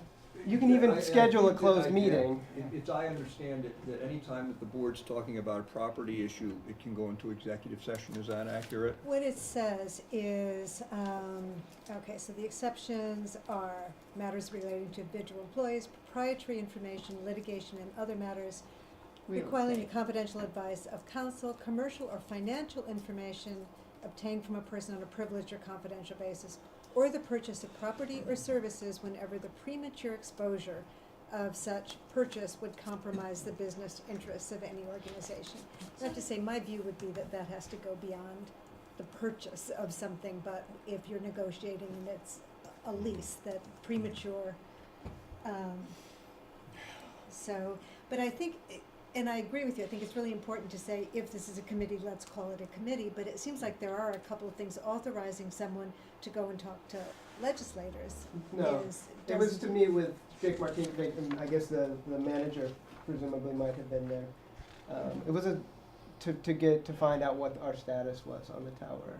At that point in time, we were not talking about meeting with legislatures. My main gripe that I keep raising this is just there's people acting on behalf of the radio station, talking about purchasing land, talking about meeting with legislators. I don't even know who they are, and I feel like it's irresponsible for me as a board member to know this is going on and not have any idea who this group is, how they got formed, and how they got authorized to act on my behalf as a board member. If I'm not mistaken, at the last meeting, I did a report for you an update that we had been looking into these issues, and I named the name of the people, but but you're right. But it's still like, who are they? I mean, are they officially sanctioned? Are they, I just don't know. I want to know how this came about, and I'm all for it. I just want it to be legit. Okay. Yes. May I say something, because we didn't take the time to read through the motions because we didn't feel that it was, we had enough time to read the motions that created 10 work groups. Okay, if we do, and when we do, we will see, for instance, in January, that there's a committee created to draft language for a new staffing structure, and to include a business development position, a program manager's position, and a volunteer and office manager position. If you look through, there is no additional authorization by the board to move beyond that. So this is not, this issue that you're bringing up is not singular to one tower committee. This committee went on without any other motion to become the hiring committee, to do interviewing. It's what we've been doing. We've been creating committees, they grow like topsy, and we're not on top of it. And this is one example. I would say this, that I think that Sonia has come back, and if you look through the tapes, you'll hear her reporting on this committee repeatedly and what was being done. And it was fact-finding. It is not an action to be looking at the tax rolls. We shared the documents that we discussed. She brought it to this board and discussed what we had discussed. And this is a critical issue. This is critical. Critical. We've been, if I look through the minutes, and I have, 2 years ago, people were saying that we have to get together and discuss the tower and the issues. So I really think this is a critical thing, and just like all these other groups, we have to find a way to make them whole and right and working for us, and that's what I think we're trying to do. So it goes back to what. I'd like to call the question. It's after 10 o'clock. I know. It's a simple request. We're asking that the board president choose a few people to go on December 11th, make a plea to the legislative committee that we stay on the tower. Let's agree to that. And move off it. May I make a motion? A motion to authorize the committee, the work group. Individual. Well, no, I was She's making going the to motion. say, Okay. yes, I was making a motion to take the work group that was created in July 2014, and actually it says a committee that was created in July 2014 to meet with representatives of Sullivan County to talk about the issues related to the tower and report back to the board. That sounds like exactly what we're discussing, correct? And to do related work related to this activity on behalf of the board. Is that too global? No. Did this? Is someone going to be there on December 11th? Yes. A That's lot all of I'm concerned someone's, about. because that's a huge responsibility. Can we name the people now? I mean, Can we just make a new This group? is a motion. yeah. Well, but then this group exists still. But is that who's going to be on it? Well, then We they can don't modify exist it. still if you don't know. I'd say yes. If they exist still, then it's that group. But the people, if I was gonna be doing it, we have to have people who know something about towers. I don't really know the nitty-gritty of towers, and I don't think, Just form a group with the people you want on it. That's all I've been asking for 3 months, is just form the group, but define what they're going to do. No one's done that. We had Okay, so a you're group, they did what they were charging done, they to delivered form- what they were supposed to deliver. Now, we can extend that, as Ann is suggesting, with, this committee. But it sounds like you've got a larger concept for what this group of people needs to be doing. well, I think Barbara's right. We have to Pursue do a all plan B. I mean, we really have to begin to think more. So my motion is open to amendment. I would say that the language of this motion in July 14th gives no end date. And the language is to meet with representatives of Sullivan County to talk about issues related to the tower and to report back to the board. Isn't that what we're discussing? But and that group did that, and that job is done. And then we When moved was on. it done? We moved on. We reported back here, and now, what you've done now is you've formed a new group of people who are experts or have more experience in the towers. And that's what you're saying. So, why can't you now form an ad hoc working group that can specifically do this, and you name the people that you've been working with? We're not arguing with about the project. We're some of us just, it again goes back to process. Could I just respond, because I don't, to meet with representatives of Sullivan County to talk about issues related to the tower and to report back to the board, is there language there that I'm missing that suggests that this is a one-time meeting? There's context missing there, yes. Yeah, And- there and is, it's because poorly- it- it's a okay. poorly- With the this is why we counties. need to do what. Absolutely, but I'm Okay. just asking, in the context of what we're discussing right today, is there something in that language that is missing? Yes, investigate, if they, be. Okay, Do you what have an she said. objection to forming a new group? I don't have any objection. What I have So an let's- objection, is- what I have an objection to is for us to repeatedly create groups that are doing similar actions, so that we have a Honesdale group and we have a Honesdale committee, and then we have so then we have that's what I'm suggesting. Why redo something that we've already done? That's exactly to this purpose, with the addition of an amendment. And different members, it seems like a whole new thing to me at that point. Is Pat Pomeroy, I believe that you just said that you wanted to be part of this? I said that I would reach out to legislators that I know and lobby Good for point, yeah, this. that would. So will I. And so will Ken. Yeah, so will other people. And so on this committee, you already have Mike Fisher, Adam, and Earl on And that you. committee. I wasn't able to attend a lot of them because they were done during the workday, and I wasn't able to go with you. But I can lobby my legislators, and so can Ken Hilton. So if you want to put someone else on that group that knows more about towers, take Malcolm with you, fine. But he's not a member, so it's not a committee, it's just your group. So rename it from committee, because he's not a trustee, and make it a working group. Or it can be an advisory committee. Or if an someone's not advisor. it. So, Okay, There's no problem. Mike has the floor. Yeah, Ken just left. I thought, I'm a little lost here. I thought Ken made a motion to allow Sonia to appoint a group to go with her he did. on the 11th, and then somehow another motion intervened. Yep. And I don't think anybody objects to a group that Sonia appoints, going to the county on the 11th. Is there a second to that motion? Can we vote on it? Okay. We're still discussing, because I have a question. No, just hang on a second. Just let me finish, please, Midge. If we can all vote on that which we agree upon, and then go back and address the larger issue of the things that need to be done otherwise, I would just be really happy if I knew that there was a group that Sonia could appoint that she's going to take to the county on the 11th. Okay.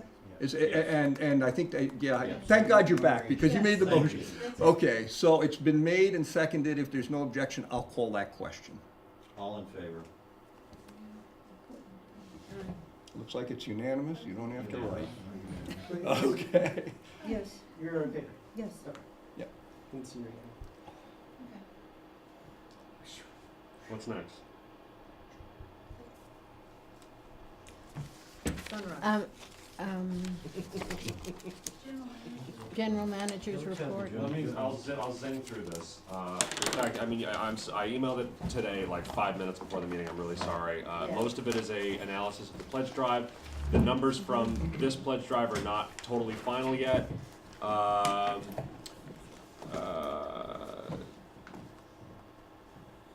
don't know. We took us just into day 12 to hit our goal of 50,000. At the end, we got a couple of big gifts. We ended at 54.4. There's a comparison to the prior year's winter drive, which ended sooner, raised less money. Adam, you won't have to, the analysis on the successful drive, you can't be expected to do that in one day. I mean, it was just over. One of the best parts of the drive was our sound supporters. We had a goal of 25, we got 38. We had another $7,500 a year. Our total sound supporter income is $23,500 a year right now, which is half of a pledge drive-ish. So I'd love to have whatever the appropriate committee is talk about how best to adjust our goals for 2015 and membership, and can we do a half pledge drive maybe, or should we still go for the full Monty? That I think it would be good to get a committee talking about that. I did a quick rundown of the 4 days we did our little community check-ins, just compared to this time last year. Our upcoming events, Barb talked about that. ENCO and network difficulties, Mark talked about that, I'm on it. Phone system upgrade, I'm on it. I got a guy in today to give a third quote, so I'll have had 3 quotes by the time I make a move on this. CPB is holding workshops on financial reporting in early December, and I really think that I should go. It's free registration, and just you gotta come up with your transport and lodging. I would like somebody else to come with me, and I think that would either be a trustee or maybe our bookkeeper, who is instrumental in doing our financial reporting to CPB. I don't know, she would expect to be paid and, lodged and fed and all that, so that's an expense. Where is it? It's in DC, and it's 2 days, the 2 days before our holiday show. But I really think it would be valuable to go. I don't know whether to ask you guys that if I should go, or just to tell you guys that I'm going. Is it gonna cost more than $1,000? No, probably not. There's money in the budget for conferences like that. For conference and training, this would be under training too. Okay, so that's my report. Those minutes. Okay. Could I ask a question? You can. I'm trying to remember, I don't have the minutes in front of me. We approved an amount for the purchase of broadcast equipment. Mhm. How is that proceeding? I've got to decide which broadcast equipment we most need to spend that money on, and which can be most modularly installed in such a way that it can be moved, torn down, or, my guess is that it's going to be 2 mixing boards at $6,000 each. To replace the 2, because those are the weakest links in the chain right now, and those are we can replace those without moving walls, without tearing anything down, and that will result in a dramatic increase in on-air quality and volunteer abilities on the air. And you're moving ahead with the phone system, the Yep. speaker phones, the Mhm. the phone in the greenhouse. Yep, These are getting a small phone in the things that we greenhouse, we're must gonna have get in some- order to do business well. Was it either the phone system or the mixing boards? Sorry there. No. I think the budget No. is 15,000, and we've spent a few thousand of it. You had about 7,500 left to go, I thought. So that would be the phones or a mixing board. That's my There, recollection. wasn't Wait a there minute, a budget item and equipment too that not only This was broadcast an equipment, additional, wasn't wasn't there other unexpended funds on Do we that? have the minutes? Sorry, Pat, what? Never mind. The draft minutes. But it's my understanding that we have the funds to do those things, the phone lines, and the mixing boards, and other incidental small equipment If we don't have items. that much, we have almost that much. Right. Well, please move it forward as much as you can to do those as soon as possible. They're not. Okay. May I make a motion, because I'm concerned that we're saying that it's either or, Well, and I'm the just- broadcast I'm just- equipment I'm was just saying what was we our said what- motion. We said what was in the, Our motion was for broadcast equipment. to spend the money that's in the budget, and I think what's in the budget is about $7,500 left. That's from memory, not, and I'm not sure that that's enough for 2 mixing boards and a phone system. So that's the question. Probably not even enough for 2 mixing boards. One mixing board or the phone. That's about what it would buy, based on the estimates I've seen so far. You could buy the mixing board and then get some of those credit cards, for the phone. A bunch of magic jacks. John? Hearing you right, you're thinking the phone system is not the broadcast equipment that we approve money for. Like that would fall in a different line item. And that if there's any clarity, then the board, I think, might want to speak in relation to what the priorities would be. You were talking about priorities and the broadcast signal that we've had, people coming to our board meetings and complaining about the quality. So, but we have money, there's 2 lines that we have money for. So we have a broadcast equipment and we also have a broadcast supply. So there's $3,600 left in broadcast supply. Yeah. And then there's, in broadcast equipment, there's $6,200 left there in that. So he definitely has money for phone from one and one of the boards from the other in December, and then he can turn around and get the other board in January, so that they're both, say we're gonna pay you the other board January 1st, give me 30 days. So he can definitely do both boards and the phone. Most of the phone he can do out of what he's got left here on broadcast supplies, and then if he has to roll over some labor payment to January, he can still do that. So he's within his budget. He'll expend all of his money that he has for 2014, and we may roll right into spending something in 2015 to accomplish what he's doing. So the money's there. Thank you very much, Pat. You're Okay, welcome. then moving on from that, if we may. I think if we can do the executive session and related to the personnel Great. issues, we should do them as speedily as possible. Thank So you, before I leave, I Adam. just want to tell you all that you're about to talk about me, and I'm not going to be here, and it's very late, and I want you all to just screw your heads on tight and have fun, okay? Okay. Thank you, thank you. Your ears will be ringing.